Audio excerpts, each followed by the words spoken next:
আসসালামু আলাইকুম। চ্যালেঞ্জের তৃতীয় দিন শুরু হতে যাচ্ছে। প্রথম দিন, দ্বিতীয় দিন, দুইটা দিনই হচ্ছে যে টার্গেট নিয়েছিলাম সেই টার্গেটটা পূরণ করতে পারিনি। 50% এর মতো পূরণ হয়েছে। যাই হোক, আবার হচ্ছে নতুন করে শুরু করতে যাচ্ছি। ডে 3 অলরেডি হচ্ছে প্রায় কয়টা বাজে, কাছাকাছি বাজে। ঘুম আসছে না, দুপুরে হচ্ছে টাইম নষ্ট করে ঘুমাইছি, পড়া হয়নি। যাই হোক, হচ্ছে প্রথম যে টার্গেটের প্রথম পার্ট, সেই পার্ট হচ্ছে যে আমি খাতা বিসিএস রিটেন এর খাতাটা কীভাবে লিখবো সেই সম্পর্কিত একটা ভিডিও আগে দেখে নিব। এরপরে হচ্ছে শুরু করবো। যেহেতু এই দুইটা দিন হচ্ছে প্রিলিমিনারি নিয়ে হচ্ছে পড়াশোনা করতেছিলাম, রিটেনের কোনো প্রস্তুতি নিচ্ছিলাম না। আজকে হচ্ছে রিটেনের একটা যেমন সাবজেক্ট দিয়ে শুরু করবো। এরপরে হচ্ছে সামনে আগাবো, তাই আগে হচ্ছে একটু আইডিয়া নিয়ে নিয়েছি কীভাবে কী করলে ভালো হয়। তাহলে পড়া যখন পড়বো তখন মাথায় থাকবে যে আচ্ছা আমি এই তথ্যগুলো দরকার, আমি হচ্ছে এইভাবে এই বিষয়গুলোকে লিখবো। ওকে, তাহলে শুরু করা যাক আমাদের বিসিএস রিটেনের আজকের জার্নি। ডে 3টায় হচ্ছে চ্যালেঞ্জ পূরণ করেই ছাড়বো ইনশাআল্লাহ। আপনাদের দোয়া ও ভালোবাসা চাই, আর আপনাদের জন্য অফুরন্ত দোয়া ভালোবাসা রইলো। চলুন তাহলে শুরু করা যাক। বলে এরকম নিচে একটা টাইটেল দেওয়া, যে কোনো ছবি আঁকলে তার একটা টাইটেল দেওয়া খুবই খুবই জরুরি। এগুলো একাডেমিক ক্রাইটেরিয়া রেটিকেট, অবশ্যই অবশ্যই টাইটেল দেবেন। এবং নিচে এখানে আপনি শেষ করতে পারতেন একটা দিয়ে দিয়ে যে উপরের দৃশ্য তো খনিজ সম্পদ ছাড়াও আরো আরো বিভিন্ন টাইপের মানে বিভিন্ন ধরনের খনিজ সম্পদ, যেমন ধরেন নুড়ি পাথর, রেয়ার আর্থ মেটাল, এরকম কয়েকটা নাম দিয়ে। এবং সাম্প্রতিক সময় ইউরেনিয়ামের একটা কথাবার্তা আছে, ইউরেনিয়ামও বাংলাদেশে কিছু অংশ পাওয়া যায়। এটা দিয়ে শেষ করতে পারলে আপনার লেখাটা আরো আরো বেশি টাইট হতো, আরো বেশি টাইট হতো। তো এটাতে আপনি 2 পাবেন, আমার দৃষ্টিতে আপনি এখানে 2 পাবেন। জাতীয় সংস্কার commission This is WPS Office. এই টাইপের লাইন ব্যবহার করতে আমি নিষেধ করবো। আপনি একবারে নিউট্রাল হয়ে লিখবেন, কেননা যিনি খাতা লিখবেন তার মতাদর্শ কি একজন, এটা কিন্তু আপনি জানতে পারবেন না। প্রত্যেকটা মানুষের একটা ইন্টারেস্টিং প্রপার্টি আছে, আর every human being is political element. So আপনি একবারে ধরেন একটা দিকে ইয়ে না হয় আপনি লিখবেন যে আপনি এরকম লিখলেন যে ছাত্র জনতার গণ অভ্যুত্থানের মধ্যে বিগত সরকারের পতন এর প্রেক্ষিতে অন্তর্বর্তীকালীন সরকার গঠিত হয়। এখানে আপনার এই যে কিন্তু আপনি একটা ফর্মাল ডকুমেন্টে লিখতেছেন এবং আপনার এই লেখাটা আরেকজন জাস্টিফাই করবে। আমি কিন্তু কোনো দিকে বায়াস হয়ে বলতেছি না। সো প্রত্যেকটা মানুষের ভেতরে একটা ইন্টারেস্টিং প্রপার্টি আছে।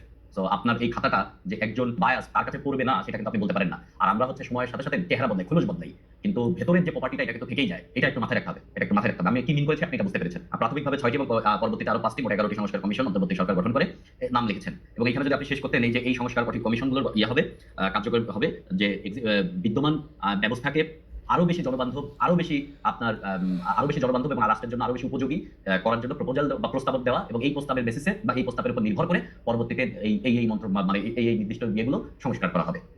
এটা যদি আপনি লিখতেন তাহলে আপনার লেখাটা টাইট হতো। আপনি কোনোটা লেখারই লাস্ট কথাটা আপনি লেখেন নাই, কথা লাস্ট কথা এক লাইন লিখলে হলেও সেই লেখাটা খুবই জরুরি। তো এটা আপনি 2 পাবেন।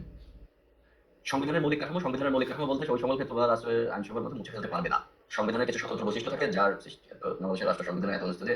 আপনি মৌলিক কাঠামোটা খুব ভালো লিখেছেন, কিন্তু মৌলিক কাঠামোর ক্ষেত্রে এখানে একটা বিষয় আছে যে আপনার তো একটা কথা এখানে লিখতে হবে। মৌলিক কাঠামোতে করা যাবে না সাথে ক্ষয়টা আপনি লিখেছেন, বাট করা উচিত কিনা। কিন্তু মৌলিক কাঠামো তো এই বর্তমান সময়ে মৌলিক কাঠামোতে কি, এই কোশ্চেনের মানে কি, এই কোশ্চেন আপনার কাছে কি জানতে চাচ্ছে, এটা তো আপনার লেখা উচিত ছিল। সেটা আপনি 2 পাবেন। ভালো লাগলে আপনি এখানে 4 পেয়ে যেতেন। আপনি মৌলিক কাঠামোর কথা লিখেছেন, কিন্তু মৌলিক কাঠামোর যে এই কোশ্চেনটা দেওয়া হয়েছে যে কারণে আপনি সেই জিনিসটাই ফুটিয়ে তুলতে পারেন, তবে আপনার লেখা ভালো। ওকে, 2 এর কথা ছিল হচ্ছে অভ্যন্তরীণ রাজনীতির স্থিতিশীলতা ও গণতন্ত্রের বিকাশে নির্বাচন কমিশন একটি গাইড বা দিক নির্দেশকের ভূমিকা পালন করতে হয়, এটা ব্যাখ্যা করে। গণতন্ত্রের পূর্বশর্ত একটি বৈধ, স্বচ্ছ, অংশগ্রহণপূর্বক ও অন্তর্ভুক্তিমূলক নির্বাচন। খুবই ভালো লেগেছেন, কারণ এই নির্বাচন ব্যবস্থার মাধ্যমে জনগণ তাদের মত প্রকাশের সর্বোচ্চ স্বাধীনতা পায়। একই সাথে রাজনৈতিক দলগুলো তাদের সমর্থনের একটি গাণিতিক চিত্র দেখতে পারে। চমৎকার লেগেছেন এটা। রাজনৈতিক দলের প্রধান উদ্দেশ্য মত গঠনের মাধ্যমে রাষ্ট্রের ক্ষমতা গ্রহণ ও সরকার গঠন। একটি গণতন্ত্রকর্মী দেশের ক্ষমতা পাওয়া সরকার গঠনের আদর্শ প্রক্রিয়া হলো নির্বাচন। একই জিনিস আপনি পরিমাণ লিখেছেন, বাট এখানে আপনি নির্বাচন কমিশনকে টেনে আনতে পারতেন, তাহলে লেখাটা ইয়ে হতো। এবং এই নির্বাচন দেশের জাতীয় নির্বাচন পরিচালনার জন্য যে কমিশন দায়িত্ব পালন করে তারাই হচ্ছে নির্বাচন কমিশন। এইভাবে আপনার লেখাটা বলে ইয়ে হতো। সপ্তম ভাগের 9টি অনুচ্ছেদ নির্বাচন পরিচালনার দিক নির্দেশনা দিয়ে থাকে, যার 1 নং অনুচ্ছেদ অনুযায়ী নির্বাচন কমিশন গঠিত হয়। নির্বাচন কমিশনের প্রধান দায়িত্ব একটি সুনির্দিষ্ট কাঠামো অনুসরণ করে রাষ্ট্রের রাজনৈতিক দলকে জনগণের কাছে পাঠানো এবং জনগণ জরিপের মাধ্যমে দায়িত্ব ভাগকে বুঝিয়ে দেওয়া। বাংলাদেশের বর্তমান অস্থিতিশীল রাজনৈতিক প্রেক্ষাপটের বিচারে বলা যায় নির্বাচন কমিশন একটি সুনির্দিষ্ট রোডম্যাপ শুরু করবে। এর কারণ এই যে দেখেন, আপনার লেখা খুবই ভালো ভাই, আমি বলবো খুবই ভালো। কিন্তু আমি এতদিন ধরে আপনাদেরকে বলে আসতেছি যে বিসিএস পরীক্ষার ক্ষেত্রে প্রশ্ন পড়াটা সবচেয়ে জরুরি, সবচেয়ে জরুরি। আপনি এখানে কিন্তু আপনার দেখলেন অভ্যন্তরীণ স্থিতিশীলতা, রাজনীতিতে স্থিতিশীলতা ও গণতন্ত্রের বিকাশে নির্বাচন কমিশন একটি গাইড বা দিক নির্দেশকের ভূমিকা পালন করে। এই প্রশ্নের উত্তর কি এখানে দেয়? আসলে আপনি যা লিখেছেন এই প্রশ্নের উত্তর দেয়? আপনার লেখা চমৎকার, কিন্তু এই প্রশ্নের উত্তর এটা দেয় না।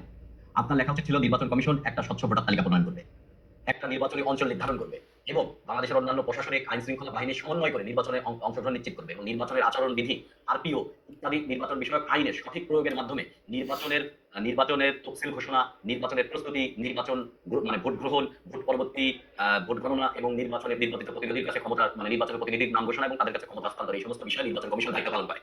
এবং এখানে আপনি লিখতে পারতেন যে সঠিক নির্বাচনী ব্যয়ের মনিটরিং করা এবং নির্বাচন কমিশন যদি কোনো দিকে বায়াস না হয়, কোনো রাজনৈতিক দলকে সমর্থন না করে, বরং নির্বাচন কমিশন দেশের জনগণের মতামত দিয়েই প্রাধান্য দিচ্ছে, এই টাইপের কথাবার্তা আপনার এখানে গুছিয়ে লেখার দরকার ছিল। আপনার লেখা খুবই ভালো, কিন্তু আপনার লেখা এই প্রশ্নের উত্তর দেয় না, কোনোভাবে এই প্রশ্নের উত্তর দেয় না। এটাতে আপনি 4 পাবেন। আমি কিন্তু দেখেন এতদিন ধরে আপনাকে বলে আসছি বিসিএস লিখিত পরীক্ষায় সবচেয়ে গুরুত্বপূর্ণ হচ্ছে প্রশ্ন করতে পারা মানে রিডিং উচ্চারণ করা না। এই বক্তব্যের মানে হচ্ছে প্রশ্ন পড়া এবং প্রশ্নের সাথে উত্তরের সামঞ্জস্য রাখা। এটা খুবই খুবই খুবই জরুরি। আপনার লেখা খুবই চমৎকার, খুবই চমৎকার। এই লেখার ভিতরে যদি আপনি প্রশ্নের উত্তরটা দিতেন, এখানে আপনি 8 পাইতেন ভাই। বাংলাদেশ বিষয়গুলিতে 150-160 মার্ক পাওয়া যায়। অনেকেই চিন্তা করেন বাংলাদেশ বিষয়গুলিতে 120 মার্ক অনেক ভালো মার্ক, বাংলাদেশ বিষয়গুলিতে 160 মার্ক অনেক ভালো মার্ক। প্রশ্ন করতে পারতে হবে ভাই, প্রশ্ন করতে পারতে হবে। ওকে, 2 এর খ উত্তর দিয়েছেন। 2 এর খ কোশ্চেন ছিল সংবিধানের দৃষ্টিতে বাংলাদেশের পররাষ্ট্রনীতি ব্যাখ্যা করুন। সংবিধানের আলোকে বাংলাদেশের পররাষ্ট্রনীতি, বাংলাদেশের জনগণ তাদের সংবিধানের প্রস্তাবনাতে বিশ্বের সাথে তাদের সম্পর্কের ভিত্তিতে অঙ্গীকার ঘোষণা করেছেন। মানবজাতির প্রগতিশীল আশা আকাঙ্ক্ষার সহিত সংগতি রক্ষা করিয়া আন্তর্জাতিক শান্তি ও সহযোগিতার ক্ষেত্রে পূর্ণ ভূমিকা পালন করার ঘোষণা। এটা খুবই ভালো লিখেছেন এবং এটা ব্লু কালারে আপনার লেখা প্রয়োজন। এটা অবশ্যই অবশ্যই ব্লু কালারে লিখবেন। এবং যেভাবে আপনি কোডটাকে মাঝখানে নিয়ে লিখেছেন, এটা খুবই চমৎকার। প্রেজেন্টেশনটা এরকমই হওয়া উচিত। তাছাড়াও সুনির্দিষ্ট অনুচ্ছেদের মাধ্যমে 25 নম্বর অনুচ্ছেদ কিন্তু আপনি ডাইরেক্ট লিখেছেন। আপনার এখানে লেখা উচিত ছিল সংবিধানের 25 নম্বর অনুচ্ছেদ বা সংবিধান রাষ্ট্র পরিচালনার মূলনীতির 25 নম্বর অনুচ্ছেদ আমাদের পররাষ্ট্রনীতির মূল ভিত্তি এবং 25 নম্বর অনুচ্ছেদ যা বলে, এইভাবে লেখা উচিত ছিল। মানে আপনার এই জিনিসটাকে বক্তব্যের সাথে টেনে নিয়ে আসা, নাহলে ছাড়া ছাড়া লাগে জিনিসটা। আন্তর্জাতিক শান্তি, নিরাপত্তা, সংহতি, জাতীয় এই যে যেভাবে লিখেছেন আপনি এরকমই, আর আপনার পুরো এটা লেখার দরকার নেই। ঠিক আছে, পুরো লেখার দরকার নেই, ভালো লিখেছেন, কিন্তু আরো কারেকশন করা যেতে পারতো। 63-তে কি বলেছেন, লিখেছেন যে যুদ্ধ অবশ্যই সংসদের পরামর্শ নিতে হবে, আন্তর্জাতিক সকল চুক্তি জনপ্রতিনিধিদের সামনে উপস্থাপন করা হইবে। এবং এখানে আরো একটা কথা বলা উচিত ছিল যে বাংলাদেশ সংবিধান বলে বাংলাদেশ ফিলিস্তিন জনগণের মুক্তির আন্দোলনকে সমর্থন করে এবং এটা করে। ঠিক আছে, লিখেছেন আপনি। কিন্তু এখানে আরো কথা বলা উচিত ছিল। বৈদেশিক বিভিন্ন যে উপাধির জন্য আপনার রাষ্ট্রপতির পরামর্শ নিতে হবে, এই বিষয়গুলো আপনার এখানে ফুটিয়ে আনা উচিত ছিল। তবে আপনি ভালো লিখেছেন, এটাকে আরো বেশি ভালো করা যেত। এটাকে 8 মার্ক পাওয়া যাওয়ার মতো লেখা আপনি লিখতে পারতেন, যতটুকু কারেকশন করতে বলেছি। এই প্রশ্নই আসবে জানা, প্রশ্ন এটার আমি একটা প্রশ্নই একটা রেফারেন্স, এটার উপর বেস করে আপনি লিখবেন আগে। এখানে আপনি ভালো পাবেন, 6 মার্ক পাবেন, 8 মার্ক পেয়ে যেতে পারতেন আপনি। 5 নম্বরের এরপরে চলে গেছেন আপনি। 5 নম্বরের কোশ্চেন 5 এর ক কোশ্চেন ছিল হচ্ছে বাংলাদেশের অর্থনীতি পুনর্গঠনে সরকারি ও বেসরকারি খাত কেমন ভূমিকা পালন করতে পারে বলে আপনি মনে করেন। বাংলাদেশের সরকারি বেসরকারি খাতের ভূমিকা, এটা কখনোই হুকলাইন না, হুকলাইন এরকম না। আপনি লিখতেন বাংলাদেশের অর্থনীতি পুনর্গঠনে সরকারি খাতের পাশাপাশি সরকারি প্রতিষ্ঠানগুলোর দায়িত্ব পালন যতটা জরুরি, ঠিক তেমন ভাবে বেসরকারি খাতকে সরকারি খাতের সাথে একত্রিত হয়ে দেশের অর্থনীতি পুনর্গঠনে গুরুত্বপূর্ণ ভূমিকা পালন করা অতীব জরুরি। কেননা সরকারি খাত এবং বেসরকারি খাত মিলিয়ে একটা আমূল পরিবর্তন আনা সম্ভব। এভাবে হুকলাইন লিখতে আরো ভালো দেখা যায়। কারণ আমি তো আর প্রিপারেশন নেই না, এই জন্য আমি বলতে পারতেছি না ভালো। যাই হোক, আরো চমৎকার ভাবে বলা যেত এটা। বাংলাদেশ সরকারি খাতের ভূমিকা আমি লিখেছেন, বাংলাদেশ সমুদ্র গ্রহণ করেছে, রেপো রেট বৃদ্ধি করে 10% করেছে, তবে টাকা ছাপানো বন্ধ করলেও তারল্য সংখ্যা কমাতে আরো এত কোটি টাকার মতন ছাপিয়েছে। এক্ষেত্রে কিছুটা সতর্ক থাকতে হবে। কোশ্চেন ছিল কেমন ভূমিকা পালন করতে পারে বলে আপনি বলেছেন। আপনি কেমন ভূমিকা পালন করতে পারে, কিন্তু এখানে আপনি পারে মানে ভবিষ্যৎবাণী আপনি করবেন। তো এখানে ভবিষ্যৎবাণী করাটা বেশি জরুরি ছিল, বাট অতীতে কি করেছে তারা সেটার সাথে সাথে ভবিষ্যৎবাণী করাটা খুবই জরুরি হয়েছে। গত 3 মাসে রেকর্ড হারে রাজস্ব ঘাটতি হয়েছে, প্রায় 2000 কোটি টাকার মতন কম আদায় হয়েছে। এক্ষেত্রে আরো নজর রাখতে হবে। এই কথাবার্তা লেখা যাবে না। আপনি লিখতেন যে রাজস্ব খাতের সংস্কারের জন্য অর্থনৈতিক টাস্কফোর্স এবং অর্থনৈতিক শ্বেতপত্র ইত্যাদিতে যে সমস্ত নেওয়া হয়েছে এবং বড় অর্থনীতিবিদদের এবং IMF এর কোলাবরেট করে যেসব নেওয়া যায়, সম্প্রতি ট্যাক্স বৃদ্ধি করেছে, সেই সমস্ত বিষয় লিখতে পারেন। আপনি এখানে লিখতে পারতেন বাংলাদেশের যে পরিমাণ ঋণ আছে সেই পরিমাণ রিটার্ন জমা করে না, 50%-এরও কম হয়তো রিটার্ন জমা করে। তো এই সমস্ত ক্ষেত্রে করের আয়তা বাড়ানো এবং কর রিটার্ন দাখিল যেন সবাই নিশ্চিত করে 100%, এদিকে ভূমিকা রাখা যেত। আপনি প্রশ্ন করতে পারেন না।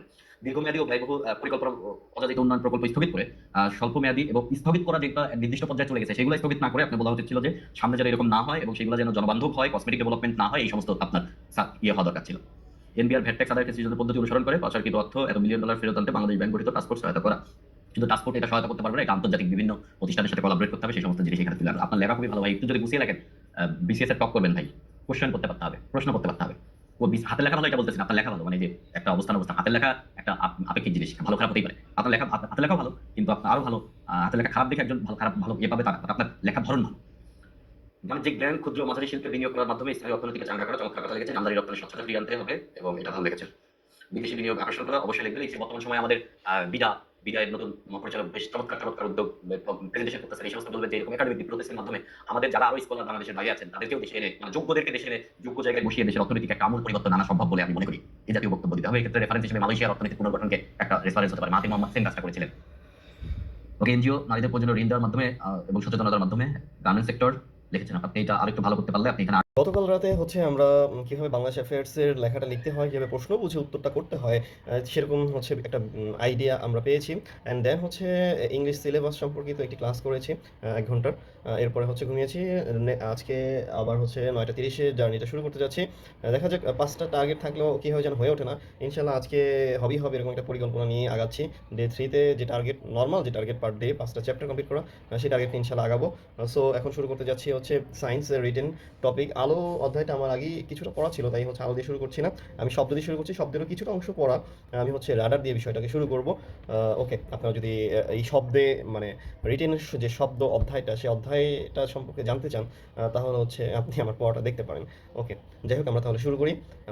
সায়েন্সের রিটেন টপিকের, সায়েন্সের রিটেনের একটা টপিক শব্দ, সেটা সম্পর্কে আমরা পড়বো। রাডার দিয়ে শুরু করতেছি। ওকে, so radar means radio detection and ranging. Radio detection and ranging. Okay, so radar শব্দের পুনরুক্ত আমরা জানলাম, অর্থাৎ রেডিও তরঙ্গের সাহায্যে কোনো বস্তুর অবস্থান, দ্রুত ও গতি নির্ণয় করার একটি পদ্ধতি।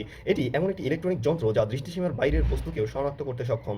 এটি এমন একটি ইলেকট্রিক যন্ত্র যা দৃষ্টিসীমার বাইরের বস্তুকেও শনাক্ত করতে সক্ষম। রাডারের আবিষ্কার ঘটে 1935 সালে এবং এর মূল প্রযুক্তি হলো রেডিও ওয়েভ বা মাইক্রোওয়েভ।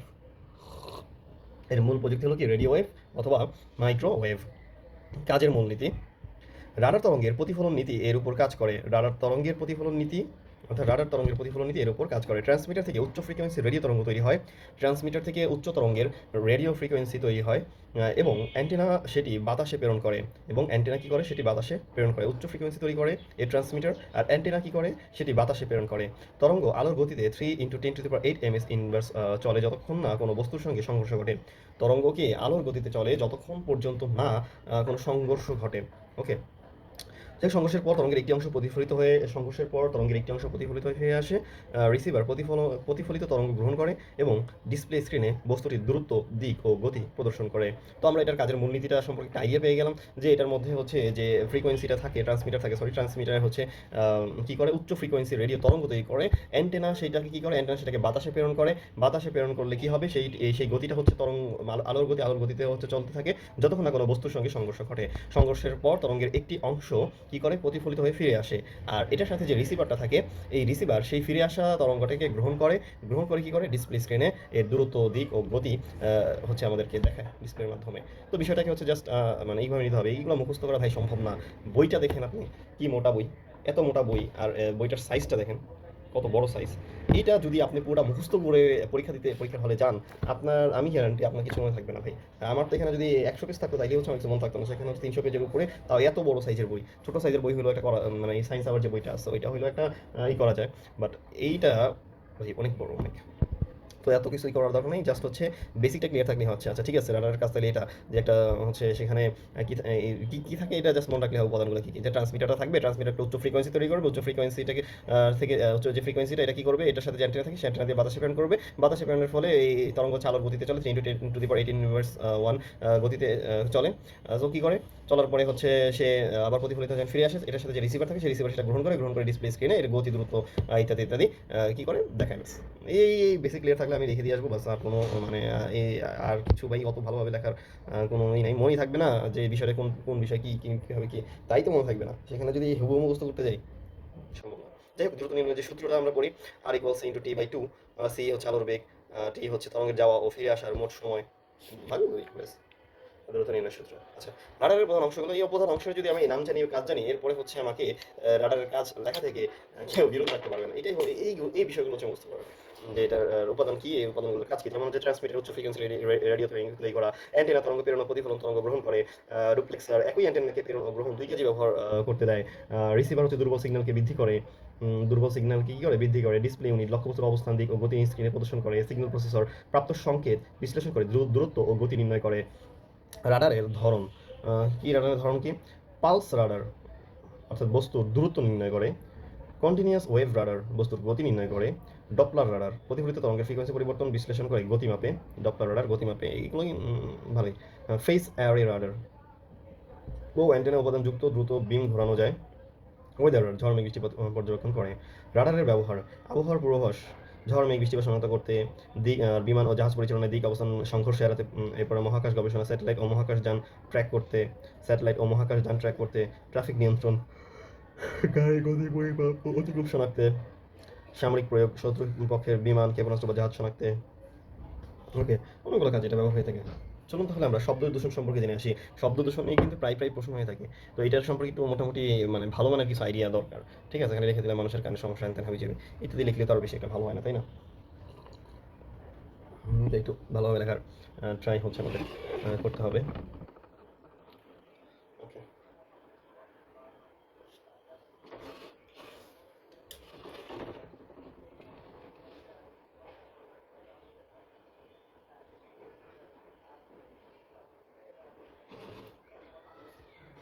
তো যখন শব্দের কি হয়, যখন শব্দের তীব্রতা মানুষের সহনীয় মাত্রা অতিক্রম করে এবং এর ফলে শরীর ও মনের উপর দৃঢ় প্রভাব পড়ে, তখন তাকে শব্দ দূষণ বলে।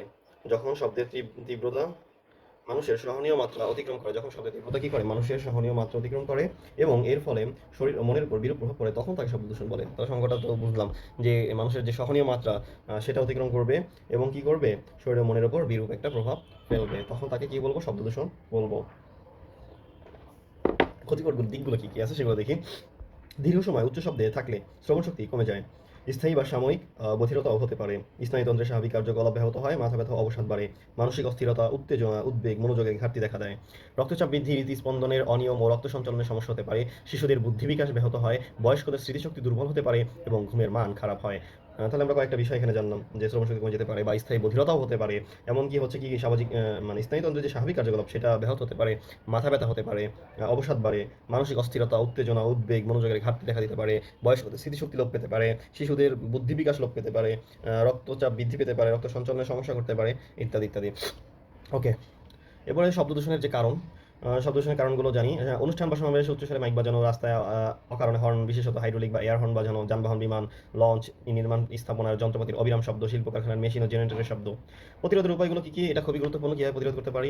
আইন প্রণয়ন, কঠোর প্রয়োগ করে সীমা অতিক্রম, জরিমানা নিশ্চিত করা, নগর পরিকল্পনা, আবাসিক এলাকা, শিল্পাঞ্চল, বিমানবন্দরের মতো যথেষ্ট দূরত্ব রাখা, নো নয়েজ জোন নির্ধারণ, বৃক্ষরোপণের মাধ্যমে বাফার জোন তৈরি করা, রাস্তা ও জনসমাগম স্থলে হাইড্রোলিক হর্ন নিষিদ্ধ করা, শিক্ষা প্রতিষ্ঠান, হাসপাতালের আশেপাশে মাইক নিয়ন্ত্রিত রাখা, শিল্পে সাইলেন্সার ডাম্পার ব্যবহার ও নিয়মিত রক্ষণাবেক্ষণ করা, শিল্পে সাইলেন্সার ডাম্পার ব্যবহার ও নিয়মিত রক্ষণাবেক্ষণ করা, গণসচেতনতা বাড়িয়ে বাদ্যযন্ত্র সাউন্ড সিস্টেম নির্ধারিত সীমার মধ্যে ব্যবহার করা, স্থাপত্যে সাউন্ড প্রুফ দেয়াল, জানালা ও অ্যাকোয়েস্ট প্যানেল ব্যবহার করা। বিভিন্ন এলাকায় সহনীয় শব্দমাত্রা, নীরব এলাকায় হচ্ছে 45 ডেসিবেল, আবাসিক এলাকায় 50, মিশ্র এলাকা 60 ডেসিবেল, বাণিজ্যিক এলাকায় 70, শিল্প এলাকায় 75, শিক্ষা প্রতিষ্ঠানে আবার 50 ডেসিবেল, রাতে 40 ডেসিবেল প্রেক্ষিত হয়ে যাচ্ছে। যাই হোক, ওকে, নীরব এলাকায় 45 সর্বোচ্চ, তাহলে এটাই বোঝা গেল যে সর্বোচ্চ কথা এটা তো না, তবে নীরব এলাকায় 45, আবাসিকে 50, মিশ্রতে 60, বাণিজ্যিকে 70, শিল্প এলাকায় 75। ওকে, ঝুঁকির সীমা 80 থেকে 85 ডেসিবেলের বেশি শব্দে দীর্ঘ সময় থাকলে ককলিয়ার হেয়ার সেল ক্ষতির ঝুঁকি থাকে। 120 ডেসিবেলের এর উপরে তাৎক্ষণিক অ্যাকুয়েস ট্রমা হতে পারে। 120 ডেসিবেলের উপরে তাৎক্ষণিক অ্যাকুয়েস ট্রমা হতে পারে। শ্রাব্যতার সীমা শব্দেতর ও শব্দোত্তর তরঙ্গ, শ্রুতিগোচর শব্দ, সভ্যতার সীমা শব্দেতর ও শব্দোত্তর। ওকে, খুবই গুরুত্বপূর্ণ কিছু জিনিস। মানুষ সাধারণত 20 হার্জ থেকে 20,000 হার্জ পর্যন্ত কম্পাঙ্কের শব্দ শুনতে পারে। 20 হার্জের কম বা 20,000 হার্জের বেশি কম্পাঙ্কের শব্দ মানুষ শুনতে পায় না। শব্দেতর তরঙ্গ কি আর শব্দোত্তর তরঙ্গ কি? শব্দেতর তরঙ্গ হচ্ছে 20,000 হার্জের চেয়ে কম, তাকে শব্দেতর তরঙ্গ বলে। মানুষ এই ধরনের তরঙ্গ শুনতে পায় না কারণ এটি তাদের শ্রবণ সীমার নিচে থাকে। ওকে, শব্দোত্তর শব্দ তরঙ্গের কম্পাঙ্ক 20,000 হার্জের চেয়ে কম, তাকে শব্দেতর। যে শব্দ তরঙ্গের কম্পাঙ্ক 20,000 হার্জের চেয়ে কম তাকে শব্দেতর তরঙ্গ বলে। মানুষ এই তরঙ্গ শুনতে পায় না কারণ এটি তাদের শ্রবণ সীমার নিচে থাকে। ভূমি পর্যবেক্ষণ ও পূর্ব সংকেত বিশ্লেষণ, ভূগর্ভস্থ শিলা, পেট্রোলিয়াম অনুসন্ধান, হৃদযন্ত্রের গতিবিদ্যা অধ্যয়ন, পারমাণবিক অস্ত্র পরীক্ষার দূর পর্যবেক্ষণে এই শব্দেতর তরঙ্গ ব্যবহার হয়ে থাকে। এখানে একটা জিনিস ভুল লিখছে, এটা হচ্ছে শব্দ, তাই তো বলতেছি, শব্দ তরঙ্গের কম্পাঙ্ক 20 হার্জের চেয়ে কম হলে এটা শুনতে পায় না, আর এটা হচ্ছে ভূমিকম্প পর্যবেক্ষণ, পূর্ব সংকেত বিশ্লেষণ, ভূগর্ভস্থ শিলা, পেট্রোলিয়াম অনুসন্ধান, হৃদযন্ত্রের গতিবিদ্যা অধ্যয়ন, পারমাণবিক অস্ত্র পরীক্ষার দূর পর্যবেক্ষণ, এইসব কাজে হচ্ছে শব্দতর। আর শব্দোত্তর তরঙ্গ হচ্ছে 20 হার্জের চেয়ে বেশি, তাকে শব্দোত্তর তরঙ্গ বলে। এই ধরনের শব্দ মানুষ শুনতে পায় না, কিন্তু অনেক প্রাণী যেমন বাদুড় বা কুকুর এই তরঙ্গ ব্যবহার করে শব্দ শুনতে পায়। কুকুর প্রায় 35,000 হার্জ, বাদুড় প্রায় 1,00,000 হার্জ পর্যন্ত শব্দ শুনতে পারে। তিমি দূরযোগাযোগ ব্যবহার করে। সোনার, এই শব্দোত্তর সোনার সমুদ্রের গভীরতা নির্ণয়, হিমশৈল, ডুবোজাহাজ, মাছের ঝাঁক শনাক্তকরণ ও দিক নির্ণয়ে এই সোনার ব্যবহৃত হয়। এনডিটি, দাঁতপাত বা পিণ্ডে সূক্ষ্ম ফাটল শনাক্ত করা।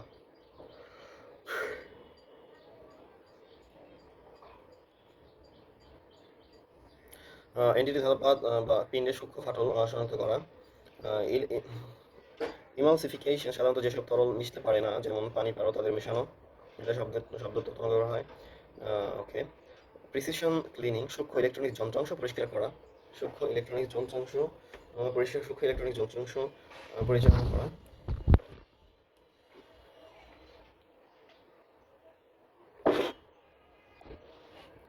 মেডিকেল ইমেজিং, আলট্রাসোনোগ্রাফিতে অভ্যন্তরীণ অঙ্গ পর্যবেক্ষণ ও রোগ নির্ণয়, সূক্ষ্ম ইলেকট্রনিক যন্ত্র পরিষ্কার করার ক্ষেত্রে শব্দোত্তর তরঙ্গ ব্যবহার করা হয়। ওকে, সো শব্দ প্রযুক্তি ও যোগাযোগ যন্ত্র সম্পর্কে আমরা জানি। যোগাযোগ যে যন্ত্রগুলো রয়েছে সেগুলো কীভাবে কাজ করে সে বিষয়ে হচ্ছে জানবো। ওকে, সো মাইক্রোফোন মাইক্রোফোন শব্দ তরঙ্গকে বৈদ্যুতিক সংকেতে রূপান্তরিত করে। এটি সঙ্গীত, বক্তৃতা, সম্প্রচার, টেলিফোন ইত্যাদিতে ব্যবহৃত হয়। মাইক্রোফোনের সামনে একটি ডায়াফ্রাম থাকে। শব্দ তরঙ্গ এতে আঘাত করলে ডায়াফ্রামটি কম্পিত হয়। এর সঙ্গে যুক্ত একটি কয়েল চৌম্বক ক্ষেত্রের মধ্যে নড়ে। এর সঙ্গে যুক্ত একটি কয়েল প্রথমে কি করা হয়, মাইক্রোফোনের সামনে একটি ডায়াফ্রাম থাকে। শব্দ তরঙ্গ এতে আঘাত করে। এই আঘাত করার ফলে ডায়াফ্রামটি কি হয়, কম্পিত হয়। ওকে, ডায়াফ্রাম থেকে সে শব্দ তরঙ্গ তাকে আঘাত করলে ডায়াফ্রামটি কম্পিত হয়। এর সঙ্গে যুক্ত একটি কয়েল চৌম্বক ক্ষেত্রের মধ্যে নড়ে। এর সঙ্গে একটা যুক্ত একটি কয়েল থাকে যেটা চৌম্বক ক্ষেত্রের মধ্যে নড়ে। এর ফলে একটি বৈদ্যুতিক সংকেত উৎপন্ন হয়।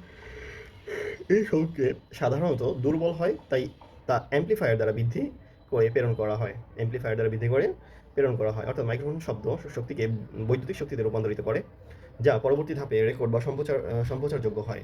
অর্থাৎ মাইক্রোফোন শব্দ শক্তিকে বৈদ্যুতিক শক্তিতে রূপান্তরিত করে, যা পরবর্তী ধাপে রেকর্ড বা সম্প্রচারের যোগ্য হয়। আচ্ছা, বিষয়টা কি আমরা বুঝতে পারছি? ডায়াফ্রাম থেকে সেটা বুঝলাম। শব্দ তরঙ্গ সে ডায়াফ্রামকে কম্পিত করে সেটা বুঝলাম। এর মধ্যে হচ্ছে কি করে, একটি কয়েল থাকে। একটি কয়েল হচ্ছে এক চুম্বকের মধ্যে থাকে যেটা হচ্ছে নড়ে। ফলে একটি বৈদ্যুতিক সংকেত উৎপন্ন হয়। এই সংকেত কি করে, সাধারণত এই সংকেতটা সাধারণত দুর্বল হয়, তাই তা এমপ্লিফায়ার দ্বারা বৃদ্ধি করে প্রেরণ করা হয়। বিষয়টা কিন্তু ক্লিয়ার হয়ে গেছে। ওকে, সো কি করা হয়, মাইক্রোফোনের মধ্যে ডায়াফ্রাম থাকে। বিষয়টা কাহিনী শুরু হচ্ছে এখান থেকে, ঘটনাটা এখান থেকে শুরু হচ্ছে যে মাইক্রোফোনের মধ্যে একটা ডায়াফ্রাম থাকবে। শব্দ তরঙ্গ ডায়াফ্রামে আঘাত করলে এটা কম্পিত হবে। কম্পিত হওয়ার ফলে হচ্ছে একটি কয়েল যুক্ত থাকে, তার সাথে সংযুক্ত একটি কয়েল থাকে। এই কয়েলটা হচ্ছে কোথায় থাকে, চৌম্বকের মধ্যে থাকে। সেটা কম্পিত হয়, সেটা কম্পিত হলে কি হয়, একটি বৈদ্যুতিক সংকেত তৈরি হয়। এই সংকেতটা কি হয়, এই সংকেতটা হচ্ছে সাধারণত দুর্বল হয় এবং তা এমপ্লিফায়ার দ্বারা বৃদ্ধি করে প্রেরণ করা হয়। ব্যাস, মাইক্রোফোনের কাজ শেষ। Okay, fine. আচ্ছা, যাই হোক, এরপরে প্রকারভেদ হচ্ছে pressure operated carbon, condenser capacity, dynamic crystal, আর হচ্ছে ভেলোসিটি অপারেটেড, বায়ুর গতির প্রভাবে সারা দেয় এমন নকশা। যাই হোক, এটা দরকার নেই আমাদের। লাউড স্পিকার বৈদ্যুতিক সংকেতকে আবার শব্দে রূপান্তর করে। লাউড স্পিকার কি করে, বৈদ্যুতিক সংকেতকে আবার শব্দে রূপান্তর করে। ওকে, এটি মূলত মাইক্রোফোনের বিপরীত কাজ। মাইক্রোফোনের কাজ তো বুঝলাম। আম, এবার হচ্ছে মাইক্রোফোন শব্দ শক্তিকে বৈদ্যুতিক শক্তিতে রূপান্তর করে, যা পরে ধাপে রেকর্ড বা সম্প্রচার করা হয়। অর্থাৎ তো বুঝলাম এই কাহিনীটা। লাউড স্পিকার বৈদ্যুতিক সংকেতকে আবার শব্দ, এটা হচ্ছে জাস্ট উল্টা একটা কাজ ঘটে। স্থায়ী চুম্বক, voice cell, cone, diaphragm, spider frame, audio signal, voice cell, এলে চুম্বক বল তৈরি হয়। স্থায়ী চুম্বক, voice coil, cone, diaphragm, spider frame, audio signal, voice coil, এলে অডিও সিগন্যাল। আচ্ছা, এখান থেকে শুরু হচ্ছে। অডিও সিগন্যাল, ভয়েস কয়েলে এলে অডিও সিগন্যাল, ভয়েস কয়েল এলে চুম্বক বল তৈরি হয়। এতে কম্পন, এতে কোন কাঁপে এবং বাতাস কম্প্রেশন রেয়ারফেকশন তৈরি করে শব্দ বের হয়। বুঝতে পেরেছো? যে অডিও যে সিগন্যালটা হচ্ছে ভিতর থেকে তো প্রেরণ করে, আমার কোনো ডিভাইস থেকে গেল অডিও সিগন্যালটা, ওই যে এই স্পিকারের মধ্যে। ওকে, এই অডিও সিগন্যালটা ভয়েস সেলে এলে চৌম্বক বল তৈরি হয়। এই চৌম্বক বল তৈরির ফলে এতে কোন, এই যে একটা কোন থাকবে প্রতিটা স্পিকারে, দেখবে একটা কোণের থাকবে, হচ্ছে উপরে কাপড়ের মতো। ওই কোনটা কি হয়, কাঁপে। এই এবং বাতাসে কম্প্রেশন রিফ্লেকশন তৈরি হয়। বাতাসে কম্প্রেশন, এটা যখন কাঁপে তখন বাতাসে কি এক ধরনের একটা ধাক্কা প্রোভাইড করতে থাকে। এই যে রেয়ারফেকশন তৈরি হয়, বাতাসে কম্প্রেশন রেয়ারফেকশন, এটাই এইভাবে শব্দটা বের হয়। It's very easy. চিত্রটা এঁকে দেওয়া সবচেয়ে বেশি বুদ্ধিমানের কাজ হবে। আপাতত চিত্রের দিক দেখতেছি না, আমাদের একটু দ্রুত শেষ করতে হবে। আমরা টার্গেট যেটা নিয়েছি যে 5 চ্যাপ্টার করে যদি আমরা টার্গেট নিয়ে থাকি, তাহলে হচ্ছে 5 মাসের মধ্যে মানে অন্তত একবার একটা পড়া শেষ হবে। তখন এটা করতে হলে দ্রুত পড়তে হবে, যে মোটা বই। টেপ রেকর্ডার শব্দকে বৈদ্যুতিক সংকেত একে চৌম্বক সংকেতে রূপান্তর করে ম্যাগনেটিক টেপ সংরক্ষণ করে এবং পরে তা পুনরায় শব্দে রূপান্তরিত করে। শব্দকে বৈদ্যুতিক সংকেতকে সরি শব্দকে বৈদ্যুতিক সংকেতে চৌম্বক সংকেত রূপান্তর করে, টেপে সংরক্ষণ করে এবং পরে তা পুনরায় শব্দে রূপান্তরিত করে। শব্দ প্রথমে মাইক্রোফোন দ্বারা বৈদ্যুতিক সংকেতে রূপান্তরিত হয়। এটি রেকর্ড অ্যাম্প্লিফায়ার দ্বারা শক্তিশালী করা হয়। সংকেতটি রেকর্ড হেড এর মাধ্যমে ম্যাগনেটিক টেপ এর উপর চুম্বক আকারে সংরক্ষণ হয়। টেপে সাধারণত Fe2O3 বা লোহা অক্সাইডের ক্ষুদ্র কণিকা থাকে, যা চুম্বকায়িত হয়। পরে প্লেব্যাক রিপ্রোডিউস হেড সেই চুম্বক পরিবর্তনগুলো শনাক্ত করে পুনরায় বৈদ্যুতিক সংকেত তৈরি করে। রিপ্রোডিউস অ্যাম্প্লিফায়ার সেই সংকেত বৃদ্ধি করে লাউড স্পিকারে পাঠায়। সো মডুলেশন ও ডিমডুলেশন বিষয়টা কি সেটা আমরা জানবো। চলুন। মডুলেশন হলো এমন একটি প্রক্রিয়া যেখানে মূল বার্তা সংকেতটি যেহেতু কম ফ্রিকোয়েন্সির, তাই সেটিকে সরাসরি দূরে পাঠানো কঠিন হয়। মূল বার্তা সংকেতটি যেহেতু কম ফ্রিকোয়েন্সি, তাই সেটা দূরে পাঠানো কঠিন হয়। এই সমস্যা দূর করতে বার্তাকে একটি উচ্চ ফ্রিকোয়েন্সি ক্যারিয়ার সিগন্যাল এর সঙ্গে মিলিয়ে মডিউলেটেড সিগন্যাল বানানো হয়। ফলে সিগন্যালটি দূরে পাঠানো সহজ হয়। তো কি করা হয়, এটা হচ্ছে যেহেতু আমাদের মডুলেশন এমন একটি প্রক্রিয়া যেখানে মূল বার্তা সংকেতটি যেহেতু কম ফ্রিকোয়েন্সির, তাই সেটিকে সরাসরি দূরে পাঠানো কঠিন হয়।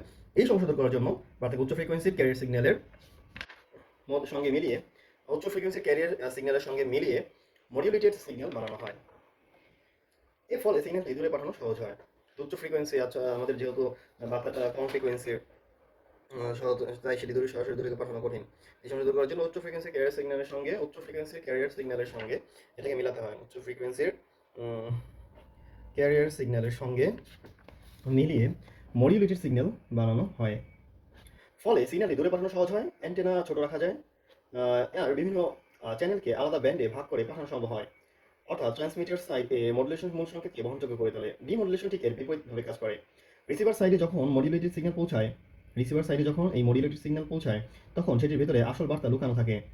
ডিমডুলেটর সেই মিশ্রিত সিগন্যাল থেকে ক্যারিয়ারের অংশটি আলাদা করে মূল মেসেজ সিগন্যাল বের করে আনে। ফলে গ্রহণকারী প্রান্তে আবার পূর্বের মতো বার্তা পাঠানো যায়। ওকে, পাবলিক অ্যাড্রেস বা PA system. Public address system বা পিএ সিস্টেম হলো এমন একটি শব্দ সম্প্রচার ব্যবস্থা যা মাইক্রোফোনে ধরা শব্দকে পরিবর্ধন করে লাউড স্পিকারের মাধ্যমে বড় পরিসরে ছড়িয়ে দেয়। মাইক্রোফোনে ধরা যে ছোট শব্দ এটাকে পরিবর্ধন করে বা অ্যাম্প্লিফাই করে লাউড স্পিকারের মধ্যে ছড়িয়ে দেয়। এটাই হচ্ছে আমাদের পাবলিক অ্যাড্রেস। ওকে, এর উদ্দেশ্য হলো একই সময়ে বহু মানুষের কাছে স্পষ্টভাবে কথা সংকিত ঘোষণা পৌঁছে দেওয়া।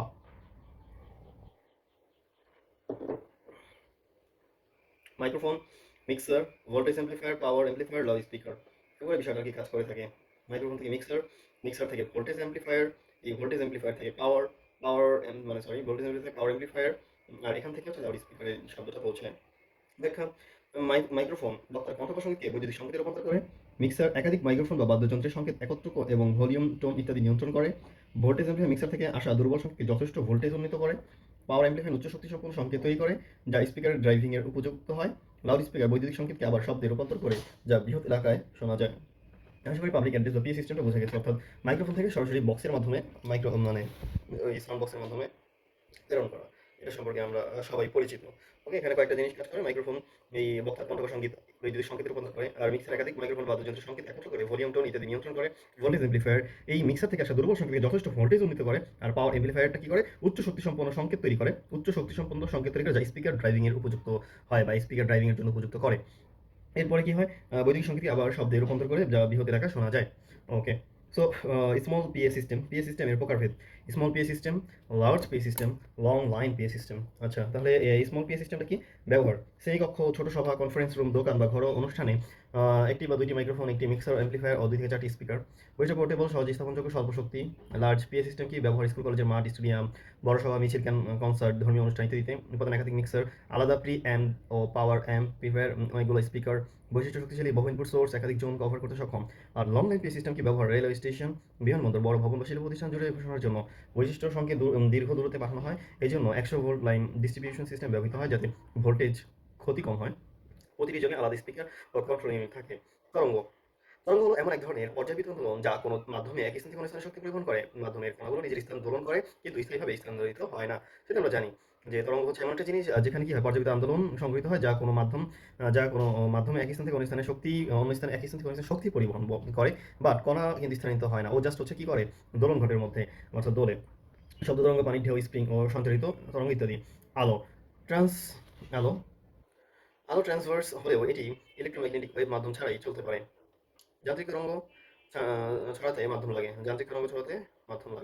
যাই হোক, তরঙ্গের প্রকারভেদ হচ্ছে অনুপ্রস্থ তরঙ্গ আর অনুদৈর্ঘ্য তরঙ্গ। কণার দোলনের দিক তরঙ্গের গতিলম্ব, তরঙ্গের গতিলম্ব। টানাতার দড়িতে তরঙ্গ, পানির উপরিভাগে ঢেউ, আলোক তরঙ্গ। অনুদৈর্ঘ্য তরঙ্গ, কণার দোলনের দিক তরঙ্গের গতির সমান্তরাল। বায়ুতে শব্দ তরঙ্গ, স্প্রিং এর ঘন প্রসার তরঙ্গ। কণার দোলনের দিক তরঙ্গের গতি সমান্তরাল আর কি, যেটা ওকে, এটা হচ্ছে অনুদৈর্ঘ্য। আর অনুপ্রস্থ হচ্ছে কি, কণার দোলনের দিক তরঙ্গের গতির লম্ব। ওকে, তুলনা: দোলন দিক তরঙ্গ গতির লম্বটা হচ্ছে অনুপ্রস্থ, আর তরঙ্গ গতির সমান্তরাল হচ্ছে অনুদৈর্ঘ্য। বৈশিষ্ট্য: শীর্ষ খাত, সংকোচন প্রসারণ ইত্যাদি। দড়ির তরঙ্গ, জল তরঙ্গ, শব্দ, স্প্রিং তরঙ্গ। ওকে, তরঙ্গের বৈশিষ্ট্য: কণাগুলো দোলন করে কিন্তু স্থায়িত হয় না। যান্ত্রিক তরঙ্গ সঞ্চারের মাধ্যম লাগে। তরঙ্গ শক্তি বহন করে। ওকে,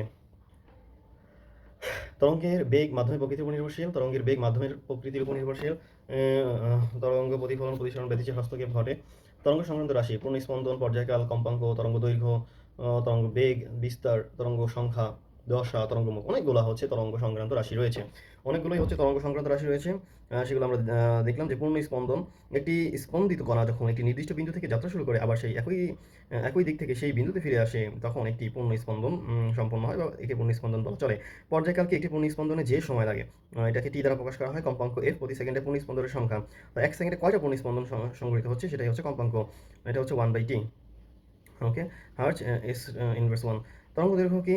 ল্যাম্বোডা, এটা ল্যাম্বোডা চিহ্ন দ্বারা প্রকাশ করা হয়। একটি পূর্ণ স্পন্দনে এক শীর্ষ থেকে পরের শীর্ষ বা এক খাত থেকে পরের খাত পর্যন্ত দূরত্ব, এর একক হচ্ছে মিটার। তরঙ্গ দৈর্ঘ্য মানে হচ্ছে এটা মিটার দ্বারা প্রকাশ করা হয়। ওকে, একটি পূর্ণ স্পন্দনে এক শীর্ষ থেকে অপর শীর্ষ বা এক খাত থেকে পরের খাত পর্যন্ত যে দূরত্ব সেটাই হচ্ছে তরঙ্গ দৈর্ঘ্য। ওকে, এরপরে তরঙ্গ বেগ কি? এক সেকেন্ডে তরঙ্গ যত দ্রুত অতিক্রম করে তাকেই হচ্ছে তরঙ্গ বেগ বলে। V F lambda. Okay, V কি? F lambda. এক সেকেন্ডে কয়টা কম্পাঙ্ক হচ্ছে? এটা হচ্ছে এফ, আর ল্যাম্বোডা হচ্ছে দৈর্ঘ্য। ওকে, এটাই হচ্ছে তরঙ্গ বেগ। বিস্তার কি? সাম্য অবস্থান থেকে সর্বাধিক সরণ। সাম্য অবস্থান থেকে সর্বাধিক সরণ হচ্ছে বিস্তার। তরঙ্গ সংখ্যা কি? একক দৈর্ঘ্য তরঙ্গের সংখ্যা, একক দৈর্ঘ্যে তরঙ্গের সংখ্যা। ওকে, ভি ইকুয়াল 1/ল্যাম্বোডা। ওকে, সো গাণিতিক পদার্থবিজ্ঞানে প্রায় ওয়েভ নাম্বার কে ইকুয়াল 2π/ল্যাম্বোডা ব্যবহৃত হয়। দশা দশা বলতে পদার্থের একটি নির্দিষ্ট অবস্থা বা তরঙ্গ সঞ্চালনকারী কণার গতির সম্পূর্ণ অবস্থাকে বোঝানো হয়। তরঙ্গমুখ একই দশা সম্পন্ন সকল বিন্দুর তলের সমষ্টি। অগ্রগামী তরঙ্গ জিনিসটা কি? অগ্রগামী তরঙ্গ হলো এমন এক ধরনের তরঙ্গ যা কোনো মাধ্যমে ক্রমাগত সামনের দিকে অগ্রসর হয়ে শক্তি পরিবহন করে। উদাহরণ হিসেবে বলা যায় পুকুরের একটি ঢিল ফেললে যে ঢেউ সৃষ্টি হয় তা বৃত্তাকারে ছড়িয়ে পড়ে, বৃত্তাকারে ছড়িয়ে গিয়ে ধীরে ধীরে কিনারার দিকে এগিয়ে যায়। পুকুরে একটি ঢিল ফেলে যে ঢেউ সৃষ্টি হয় তা বৃত্তাকারে ছড়িয়ে পড়ে, গিয়ে ধীরে ধীরে কিনারার দিকে এগিয়ে যায়। এটাই হচ্ছে অগ্রগামী তরঙ্গের উৎকৃষ্ট উদাহরণ। এর হচ্ছে অগ্রগামী তরঙ্গের উৎকৃষ্ট উদাহরণ। এর প্রধান বৈশিষ্ট্যগুলো হলো তরঙ্গ সামনের দিকে অগ্রসর হয় এবং এর মাধ্যমে শক্তি একই দিকে সঞ্চারিত হয়। মাধ্যমে থাকা প্রতিটি কণা একই ধরনের দোলন সম্পন্ন করে। মাধ্যমে থাকা প্রতিটি কণাকে একই ধরনের দোলন সম্পন্ন করতে হবে। তাদের দশা সময়ের সঙ্গে পরিবর্তিত হয়। শক্তি মাধ্যমের ভেতর দিয়ে একটি নির্দিষ্ট বেগে পরিবাহিত হয়। শক্তি মাধ্যমের ভেতর দিয়ে একটি নির্দিষ্ট বেগে পরিবাহিত হয়। স্থির তরঙ্গ জিনিসটা কি? এটা হলো অগ্রগামী তরঙ্গ, যেটা হচ্ছে সামনের দিকে এগিয়ে যায়, হচ্ছে পুকুরে পানিতে ঢিল মারলে যে ঘটনাটা ঘটে। ওকে, এর দশা কিছুটা পরিবর্তন হতে পারে সময়ের সাথে, বাট এটা হচ্ছে কি সামনের দিকে অগ্রসর হতে থাকে। আর এর মাধ্যমে শক্তি একই দিকে সঞ্চারিত হতে থাকে। শক্তি মাধ্যমের ভেতর দিয়ে একটি নির্দিষ্ট বেগে পরিবাহিত হয়। শক্তি মাধ্যমের ভেতর দিয়ে একটি নির্দিষ্ট বেগে পরিবাহিত হয়। স্থির তরঙ্গ একই কম্পাঙ্ক বিস্তার ও বেগ বিশিষ্ট দুই তরঙ্গ বিপরীত দিকে চলতে এসে পরিপাতিত একের অপরে আপতিত হয় কিন্তু সামনে অগ্রসর হয় না, সেটা স্থির তরঙ্গ। একই কম্পাঙ্ক একই কম্পাঙ্ক বিস্তার ও বেগ বিশিষ্ট দুই তরঙ্গ বিপরীত দিকে চলতে এসে পরিপাতিত একের উপরে অন্য আপতিত হয় কিন্তু সামনে অগ্রসর হয় না, সেটা হচ্ছে স্থির তরঙ্গ। ওকে, বিশেষ বিন্দু নিস্পন্দন, যেখানে বিস্তার শূন্য, পরপর দুই নোড এর দূরত্ব λ/2। বিশেষ বিন্দু হচ্ছে নিস্পন্দন λ/2, অর্থাৎ যেখানে দুইটা বিপরীত দিক থেকে হচ্ছে শব্দ আসে এবং হচ্ছে একটা নির্দিষ্ট স্থানে এসে মিলে যায়। সুস্পন্দন কি? যেখানে বিস্তার সর্বাধিক, পরপর দুই এন্টিনোড এর দূরত্ব λ/2। একটি নোড ও পাশে এন্টিনোড এর দূরত্ব λ/4। সুস্পন্দন বিস্তার মূল তরঙ্গের দ্বিগুণ। এটি সীমাবদ্ধ অঞ্চলে থাকে, সামনের দিকে শক্তি পরিবহন করে না। বিভিন্ন বিন্দুতে বিস্তার সমন্বয়, চাপ বা ঘনত্ব পরিবর্তন। অনুদৈর্ঘ্য নোডে সর্বাধিক, অ্যান্টিনোডে শূন্য। সঙ্গীত যন্ত্র বীণা গিটার বাঁশি এর স্বর এই নীতিতে জন্মায়। সঙ্গীত যন্ত্র বীণা গিটার বাঁশি এর স্বর এই নীতিতে জন্মায়। সৃষ্টির শর্ত: দুই তরঙ্গের কম্পাঙ্ক বিস্তার বেগ তরঙ্গ দৈর্ঘ্য সমান। সঙ্গীত যন্ত্র বীণা গিটার বাঁশি এর স্বর এই নীতিতে জন্মায়। চাপ বা ঘনত্ব পরিবর্তন: অনুদৈর্ঘ্য নোড এ সর্বাধিক। চাপ বা ঘনত্ব পরিবর্তন কি? অনুদৈর্ঘ্য নোডে সর্বাধিক, অ্যান্টিনোডে শূন্য। সঙ্গীত যন্ত্র বীণা গিটার বাঁশি এর স্বর এই নীতিতে জন্মায়। সৃষ্টির শর্ত: দুই তরঙ্গ কম্পাঙ্ক বিস্তার বেগ তরঙ্গ দৈর্ঘ্য সমান, তারা বিপরীত দিকে আসবে এবং সময় সময় শেষে পৌঁছাবে। অগ্রগামী বনাম স্থির তরঙ্গ অগ্রসরতা: মাধ্যমের ভেতর দিয়ে অগ্রসর হয় না, স্থির থাকে। আর হচ্ছে শক্তি পরিবহনের ক্ষেত্রে অগ্রগামী তরঙ্গে হচ্ছে হয় সামনের দিকে, আর স্থির তরঙ্গে হয় না, গড় শক্তি প্রবাহ 0 হয়। ওকে, আচ্ছা, কণার দোলনের ক্ষেত্রে সব কণা দোলন সম্পন্ন করে, দশাক্রমে বদলায়। আর নোডে দোলন নেই, এন্টিনোডে সর্বাধিক স্থানভেদে বিস্তার ভিন্ন। ওকে, এন্টিনোডে সর্বাধিক, নোডে দোলন নাই আর এন্টিনোডে সর্বাধিক দোলন হয়, স্থানভেদে বিস্তার হয় ভিন্ন। স্থির বিন্দু স্থির বিন্দু থাকে না, স্থির স্থির বিন্দু এখানে হচ্ছে স্থির বিন্দু থাকে না। নোড বা এন্টিনোড নির্দিষ্ট দূরত্বে, এটি নোড বা এন্টিনোডের নির্দিষ্ট দূরত্বে তরঙ্গ দৈর্ঘ্য মাপ, ক্রেস্ট টু ক্রেস্ট বা থ্রো টু থ্রো। আর পরপর দুই নোড বা এন্টিনোডের দূরত্ব λ/2। ওকে, তরঙ্গ বেগ কি? ভি ইকুয়াল এফ ল্যাম্বডা, একটু আমরা মাত্র একটু পড়ে এসেছি। ভি ইকুয়াল তরঙ্গ বেগ আর এফ কম্পাঙ্ক আর ল্যাম্বডা তরঙ্গ দৈর্ঘ্য, আমরা জানি। আর এটা শুধু হচ্ছে ভি ইকুয়াল এফ ল্যাম্বডা। যদি মাধ্যম ধ্রুব থাকে তবে ভি প্রায় ধ্রুব থাকে, অতএব এফ বাড়লে ল্যাম্বডা কমে যায় আর এফ কমলে ল্যাম্বডা বাড়ে। ওকে, তার মানে কি বললাম আমরা? এফ বাড়লে কম্পাঙ্ক বাড়লে তরঙ্গ দৈর্ঘ্য কমে, কম্পাঙ্ক কমলে তরঙ্গ দৈর্ঘ্য বাড়ে। ওকে, কম্পাঙ্ক যত কম তরঙ্গ দৈর্ঘ্য তত বেশি, কম্পাঙ্ক যত বেশি তরঙ্গ দৈর্ঘ্য তত কম, উল্টা। ওকে, শত তরঙ্গ আলোর তরঙ্গের পার্থক্যটা আমরা জেনে আসি। স্বরূপ, যান্ত্রিক স্থিতিস্থাপক তরঙ্গ কণার দোলন দরকার। শত তরঙ্গে হচ্ছে যান্ত্রিক স্থিতিস্থাপক তরঙ্গ কণার দোলন দরকার। আর আলোর তরঙ্গে হচ্ছে তড়িৎ চুম্বকীয় তরঙ্গ, আলোর তরঙ্গ হচ্ছে তড়িৎ চুম্বকীয় তরঙ্গ। প্রকৃতি সাধারণ তরঙ্গদৈর্ঘ্য, আর আলোর তরঙ্গ হচ্ছে অনুপ্রস্থ। মাধ্যম আবশ্যক বায়ু, পানি, কঠিন, আর এটার মাধ্যমই দরকার নেই। তাপমাত্রা নির্ভরতা কি উচ্চভাবে নির্ভরশীল।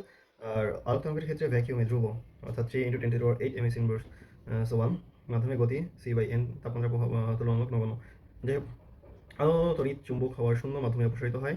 আলো তাড়িৎ চুম্বক হওয়ায় শূন্য মাধ্যমেও প্রসারিত হয়। শব্দ যেহেতু যান্ত্রিক, তাই এই মাধ্যম ছাড়া চলতে পারে না। ওকে, শব্দের তরঙ্গদৈর্ঘ্য সাদা আলোর তরঙ্গদৈর্ঘ্যের সমান হলে কি হবে?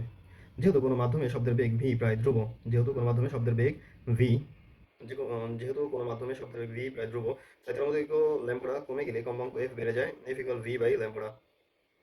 ওকে, f = কি? v/ল্যাম্বডা। সাধারণ তরঙ্গদৈর্ঘ্য হলো 380 থেকে 780 ন্যানোমিটার, যা অত্যন্ত ক্ষুদ্র। যদি কোনোভাবে শত তরঙ্গদৈর্ঘ্য এত ক্ষুদ্র হয়, তবে এর কম্পাঙ্ক হবে অত্যন্ত বেশি। তরঙ্গদৈর্ঘ্য যদি এত ক্ষুদ্র হয়, তাহলে এর কম্পাঙ্ক হবে কি? অত্যন্ত বেশি হবে এর কম্পাঙ্ক, অর্থাৎ মানুষের শ্রবণ সীমার অতিক্রম করবে।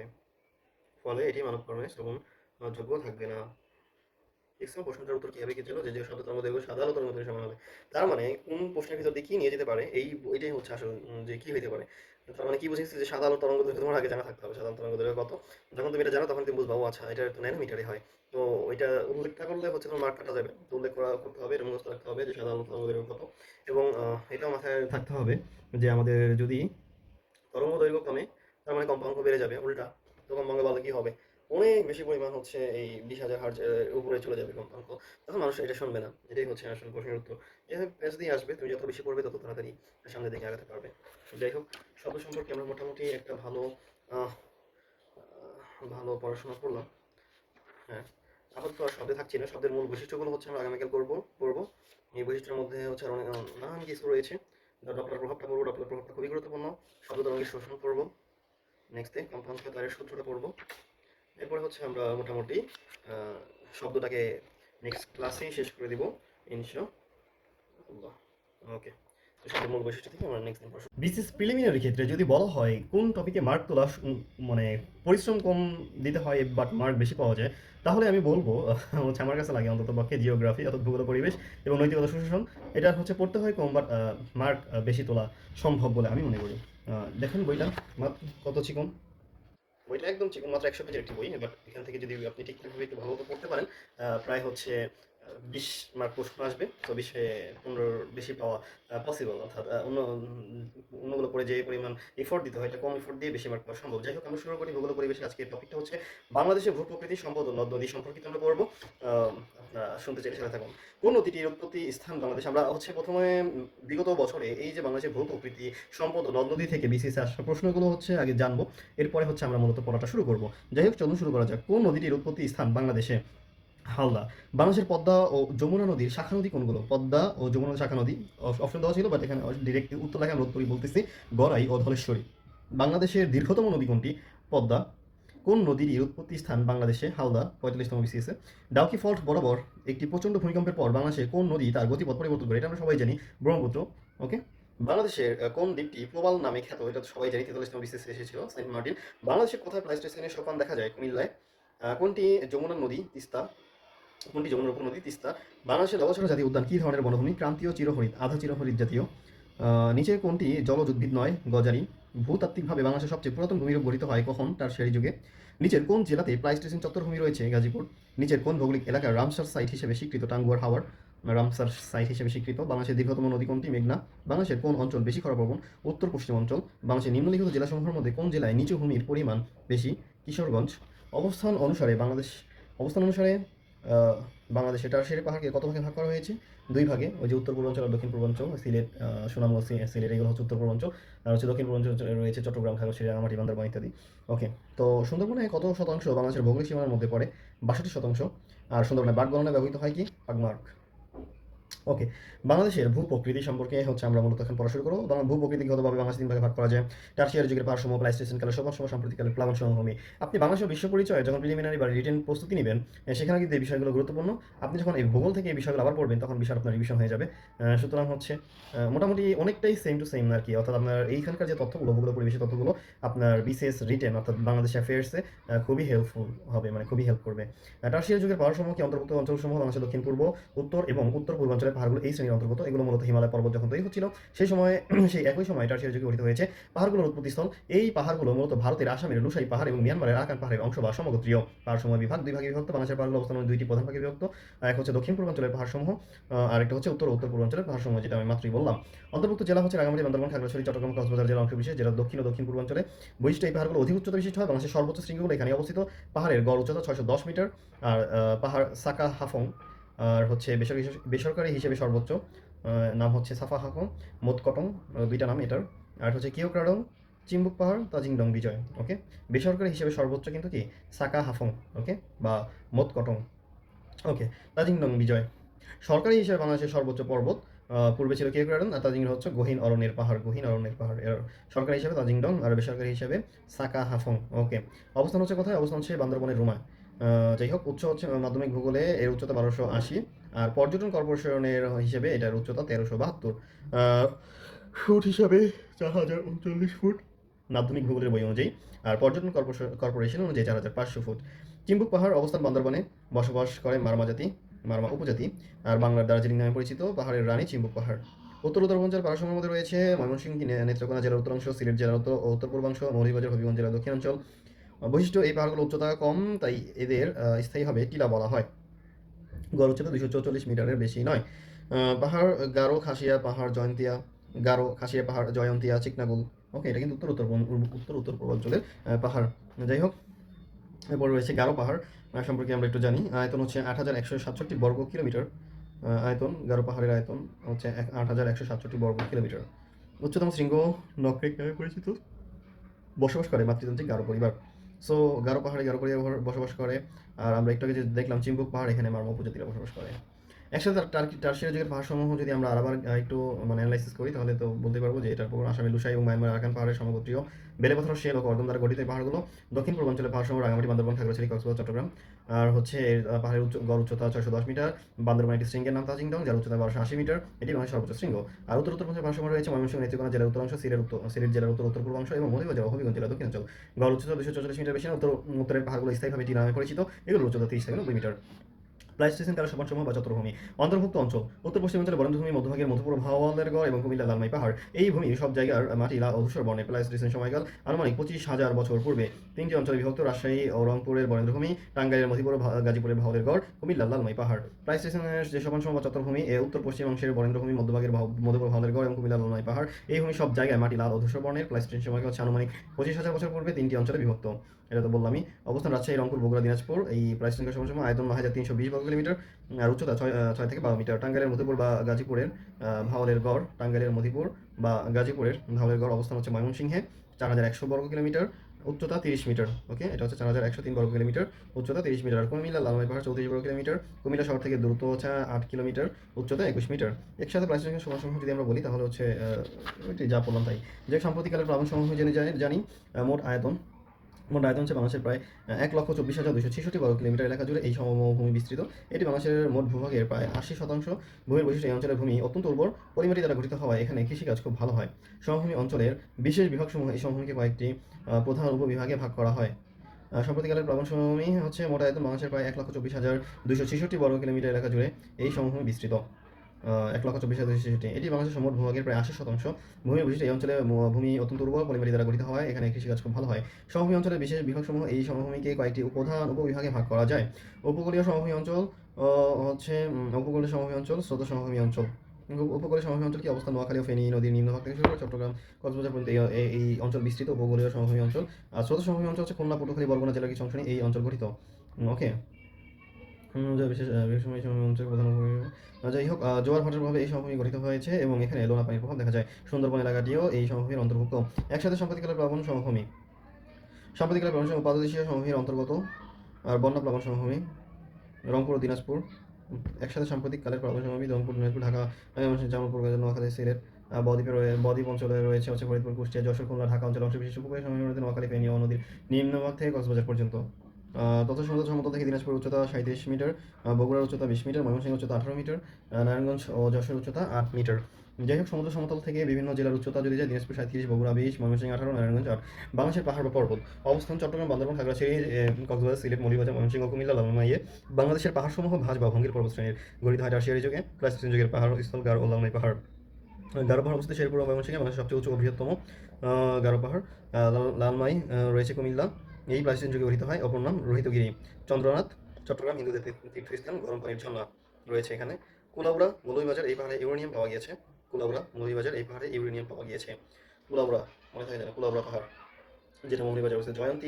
জয়ন্তীকা সিলেটে, হিমছড়ি, কক্সবাজার, শীতলপানির ঝর্ণা। আরুটিলা, খাগড়াছড়ি, আরুটিলা খাগড়াছড়ি দেখা যাচ্ছে সর্বোচ্চ পাহাড়, একটি অন্যতম পর্যটন কেন্দ্র। চিম্বুক, বান্দরবন, কালা পাহাড় বা পাহাড়ের রানী নামে পরিচিত, একে বাংলাদেশের দার্জিলিং বলা হয়। চিম্বুক, পাহাড়ের রানী বা কালা পাহাড়। তাজিংডং, বান্দরবন, সর্বোচ্চ শৃঙ্গ 1280 মিটার। কিয়াগ্রাডং, বান্দরবন, দ্বিতীয় সর্বোচ্চ পাহাড়, 1230 মিটার। উপত্যকা: দুই দিকে পাহাড় ও পর্বতের মধ্যবর্তী বিস্তীর্ণ সমতল বা নিচু এলাকাকে উপত্যকা বলা হয়। ভূপ্রকৃতি অনুযায়ী পৃথিবী জুড়ে অনেক বিখ্যাত উপত্যকা রয়েছে। বিখ্যাত উপত্যকা সমূহ পরিচিতি: সোয়াত উপত্যকা অবস্থান: এটি পাকিস্তানের খাইবার পখতুনখোয়া প্রদেশে অবস্থিত। বিখ্যাত উপত্যকা সমূহ পরিচিতি: সোয়াত উপত্যকা অবস্থান: এটি পাকিস্তানের খাইবার পখতুনখোয়া প্রদেশে অবস্থিত। খাইবার পখতুনখোয়া অবস্থিত। ভৌগোলিক তথ্য: এটি হিন্দুকুশ পর্বতশ্রেণীর একটি বিখ্যাত উপত্যকা।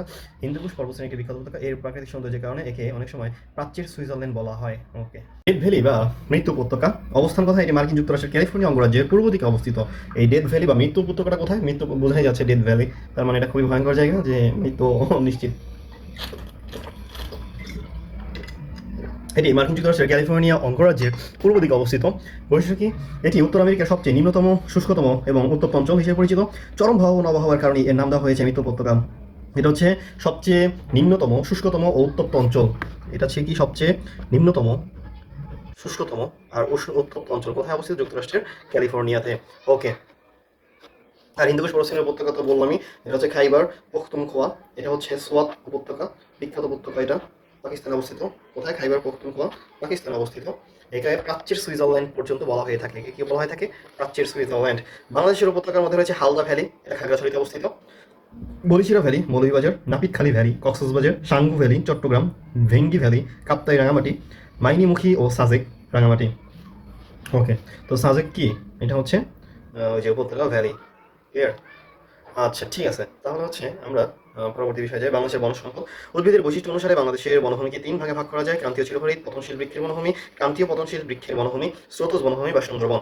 ক্রান্তীয় চিরহরিৎ ও পতনশীল বৃক্ষের বনভূমিটি অবস্থান বাংলাদেশের দক্ষিণ-পূর্ব ও উত্তর-পূর্ব অংশের পাহাড়ি অঞ্চল। ক্রান্তীয় চিরহরিৎ বা পত্র পতনশীল বৃক্ষের বনভূমি কোথায়? বাংলাদেশের দক্ষিণ-পূর্ব ও উত্তর-পূর্ব অংশের পাহাড়ি অঞ্চল। সম্পৃক্ত জেলা: চট্টগ্রাম, রাঙ্গামাটি, বান্দরবান, খাগড়াছড়ি। ওই মূলত হচ্ছে টারশিয়ারি যুগের যে পাহাড়ি সমূহ সম্পর্কে আমরা জানি, ওইগুলাই হচ্ছে, ওখানেই হচ্ছে ক্রান্তীয় চিরহরিৎ বা পত্র পতনশীল বৃক্ষের বনভূমি রয়েছে। আয়তন প্রায় 14,000 বর্গ কিলোমিটার। আয়তন কত? 14,000 বর্গ কিলোমিটার। ক্রান্তীয় পত্র পতনশীল বৃক্ষের বনভূমি কোথায়? আয়তনে বাংলাদেশের বৃহত্তম বনভূমি, আয়তনে বাংলাদেশের বৃহত্তম বনভূমি এবং 90% বৃক্ষ শাল। এখানকার 90% বৃক্ষই হচ্ছে শাল। আর আয়তনে বৃহত্তম বাংলাদেশের ক্ষেত্রে এটা সবচেয়ে বৃহত্তম বনভূমি হচ্ছে ক্রান্তীয় পত্র পতনশীল বৃক্ষের বনভূমি। প্রধান বৃক্ষ রয়েছে গর্জন, সেগুন, চাপালি, তেলসুর, জারুল, ময়না, বাঁশ, বেত, গজারি, অর্জুন, করই, হরিতকি, বহেরা।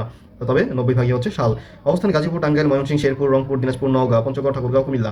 এইসব বনকে শালবন বা গজারি বন বলা হয়। এসব বনকে কি? শালবন বা গজারি বন বলা হয়। ক্রান্তীয় পত্র পতনশীল বৃক্ষের বনভূমি: মধুপুর, ভাওয়ালের গর্ভভূমি, টাঙ্গাইল, গাজীপুর, ময়মনসিংহ।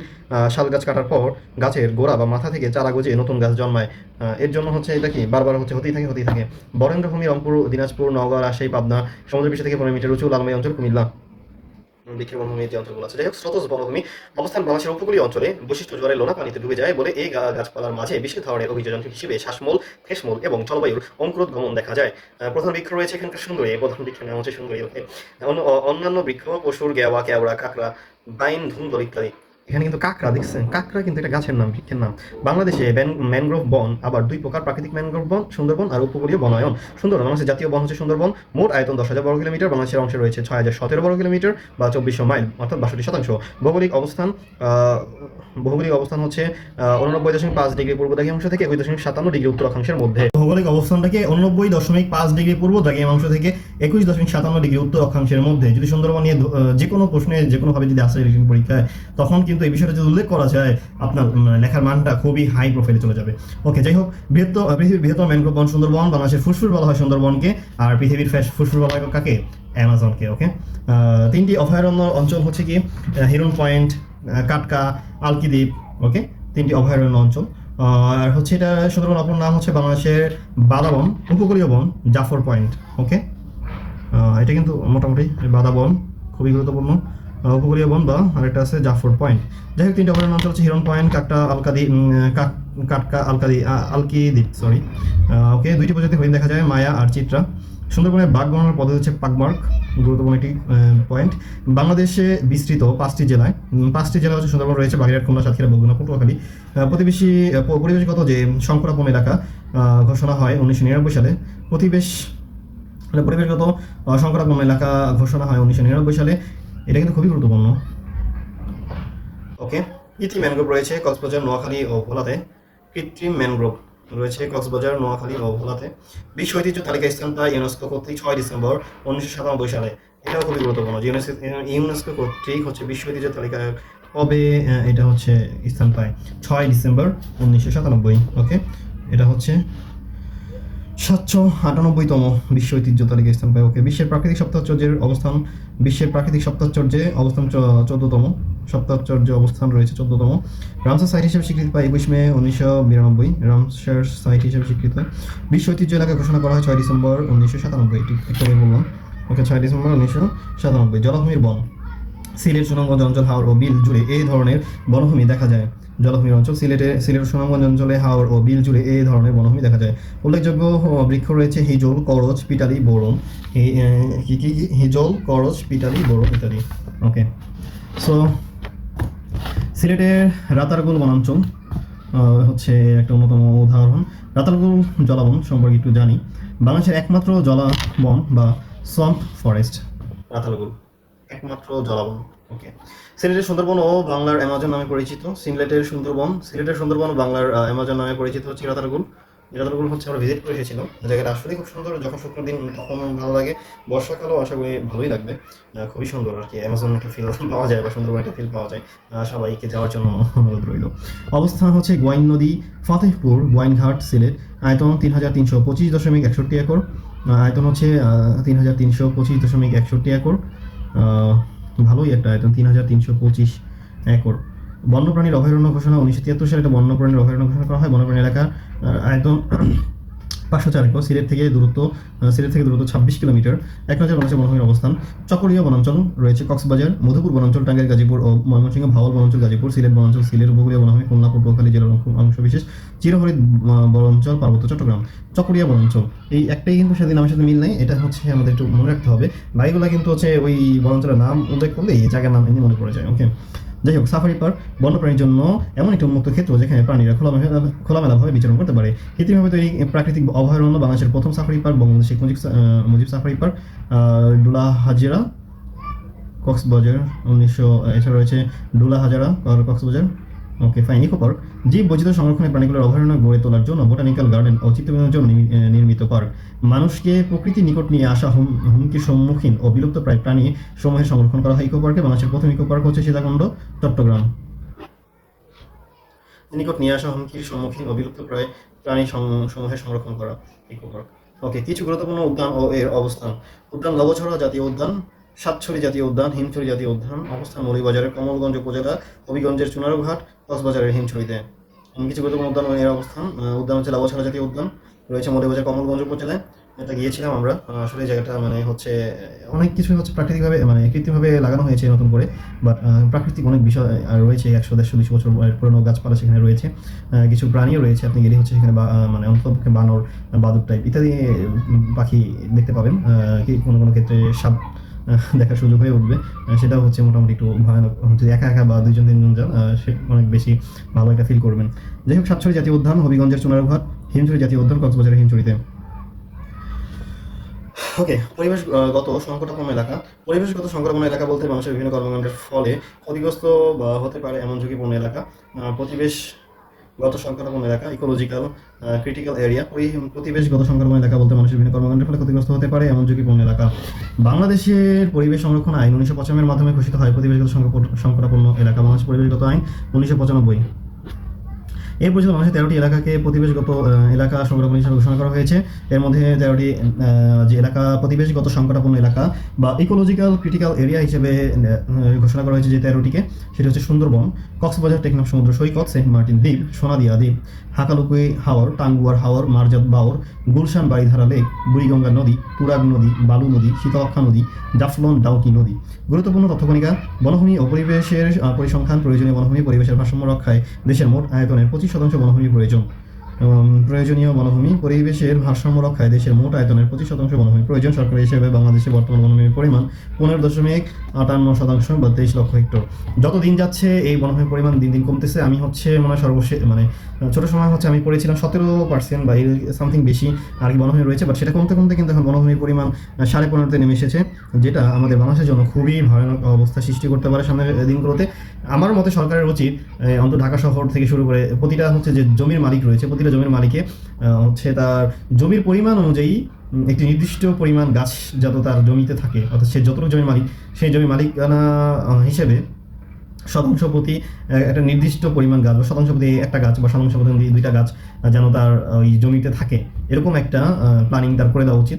হতে পারে তার হচ্ছে ভিন্ন ভিন্ন জায়গায় মিলে 100% জমি আছে, সে যদি 100% জমির প্রতি কোথাও 5%, কোথাও 10, কোথাও 20, কোথাও 50 এরকম আছে, সে এক কাজ করতে পারে 100% যতটুকু 100% ধরুন 2টা করে চারা, অর্থাৎ 100টা চারা 100টা প্রপার হচ্ছে গাছ, প্রপার গাছ অর্থাৎ মানে বৃক্ষ টাইপ আর কি, যে মানে অক্সিজেন বেশি দেয় এমন টাইপের গাছ হচ্ছে 100%, 200 গাছ হচ্ছে তার ওই 100% জমির যে কোনো স্থানে তা থাকতে পারবে, অর্থাৎ তার যেন 100টা যে গাছ থাকি। যদি এর চেয়ে কম হয় এর জন্য একটু কঠোর শাস্তি বিধান করা উচিত। যাদের ঢাকা শহরে থাকে তাদের ক্ষেত্রে হতে পারে যে সে ছাদে এই ধরনের বৃক্ষগুলো রোপণ করলো, ইঞ্জিনিয়ারিং বা ইঞ্জিনিয়ারের সাথে পরিকল্পনা করে বা সরকার যাতে পারমিশন নাই দেয় যে তাদের বিল্ডিংটা তৈরি হয় এমনভাবে যে তাদের ছাদে এমন টাইপের গাছ যেন লাগানো থাকে যেটা দিয়ে পর্যাপ্ত পরিমাণ অক্সিজেন সরবরাহ হয়। ওকে, এবং দুইটা জিনিস হচ্ছে বাধ্যতামূলক করা উচিত আমার মতে। যদি সরকার এই আইনটা করতে পারে এবং হচ্ছে এটা একটু ভর্তুকি দিয়ে বিষয়টাকে দিতে পারে তাহলে খুবই ভালো হবে। ওকে, যেমন বাধ্যতামূলক, আসলে যাদের বড় বিল্ডিং আছে তাদের কাছে ভর্তুকি দেওয়ার আসলে প্রয়োজন পড়ে না। ওকে, যেমন প্রথমটা হচ্ছে যে ছাদে গাছ থাকতেই হবে, মাস্ট ছাদে গাছ থাকতে হবে, এবং ছাদে এই গাছ যতটুকু এরিয়া হতে পারে এর উপর থেকে হচ্ছে লোহার মাধ্যমে বা ইস্পাতের মাধ্যমে কোনো একটা ব্যবস্থা করে তার উপরে পুরো ছাদ জুড়ে না হলেও ছাদের মিনিমাম হচ্ছে 1/3 অঞ্চলে তাদের হচ্ছে সোলার সিস্টেম থাকতে হবে। ওকে, এই সোলার সিস্টেমের মাধ্যমে তারা হচ্ছে বিদ্যুৎ নিবে।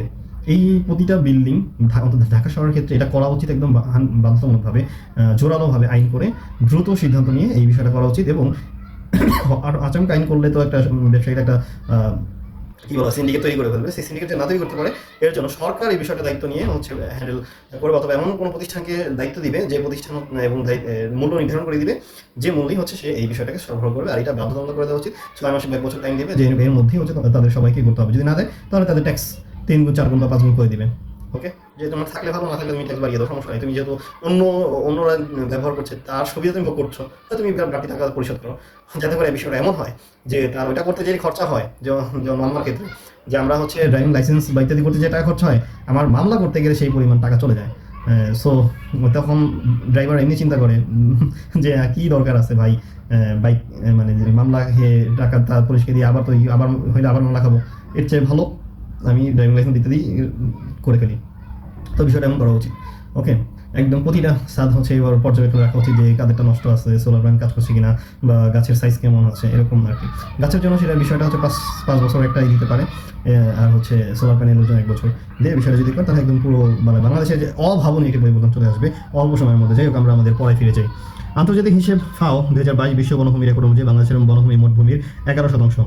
আন্তর্জাতিক হিসেব ফাও 2022 বিশ্ব বনভূমি রেকর্ড অনুযায়ী বাংলাদেশের বনভূমি মোট ভূমির পরিমাণ। দেখছো সরকারি, তার মানে হচ্ছে একটা বাটপারি, যাই হোক আস্তাক ফিরুল্লাহ, সরকারি হিসেবে একটা ভুল তথ্য হয়তো বা এখানে রয়েছে, 15.15% বলতেছে, বাট ফাও আন্তর্জাতিক সংস্থা যেহেতু এই বিষয়টাকেই করছে, তার মানে বোঝাই যাচ্ছে যে ফাও এর হিসাবটা 2022 অনুযায়ী এটা সঠিক হওয়ার সম্ভাবনা অত্যন্ত বেশি, মাত্র 11%। বুঝতে পারতেছেন বাংলাদেশে কি পরিমাণ মানুষ শ্বাসকষ্টে ভুগবে, অক্সিজেন পাবে না, অনেক সমস্যা হবে ভাই।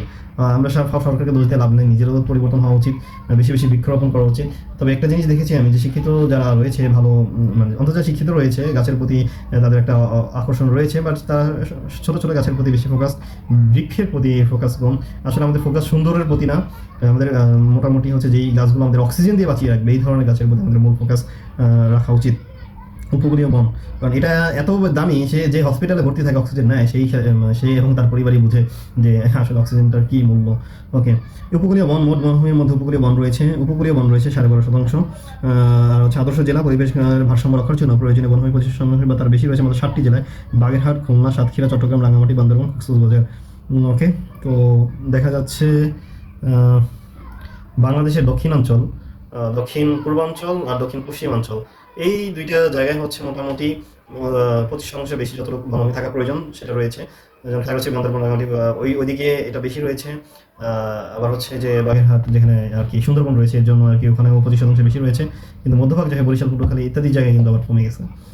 এটা খুবই, যাই হোক, অন্তত 7টি জেলা রয়েছে যাদের হচ্ছে খুবই আদর্শ জেলা হিসেবে প্রতিষ্ঠিত। আমারও ইচ্ছা যে আমি যদি ক্যাডার হই, আমি সরাসরি ওই চট্টগ্রাম সাইডে চলে যাবো। চট্টগ্রাম ইন্ডাস্ট্রিয়াল এরিয়ায় না, এটা আমার বান্দরবান, খাগড়াছড়ি, যাতে করে হচ্ছে সুস্থ লাইফ লিড করতে পারি, পাহাড়ি ভালো ভালো খাবার, টাটকা খাবারগুলো খেতে পারি, জীবনটাকে মানে সুন্দরভাবে উপভোগ করতে পারি, এরকম একটি পরিকল্পনা আছে। কারণ আমার হারাম খাওয়ার ন্যূনতম ইচ্ছা নেই ভাই, 1 টাকা আমি হারাম খেতে চাই না কোনোভাবে।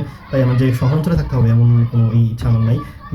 আমি ওই সৎ কাজ করবো, এরপর ওই সব জায়গায় ট্রান্সফার করে দেবো আর আমি লাইফ লিড করবো ভাই। এটাই হচ্ছে মানে কি বলা হয়, জীবনের শেষ চাওয়া পাওয়া আর কি। ওকে, আঞ্চলিক বনভূমি বিন্যাস, শীর্ষ বিভাগ অনুসারে সবচেয়ে বেশি বনভূমি রয়েছে চট্টগ্রাম বিভাগে, সেটা 43%।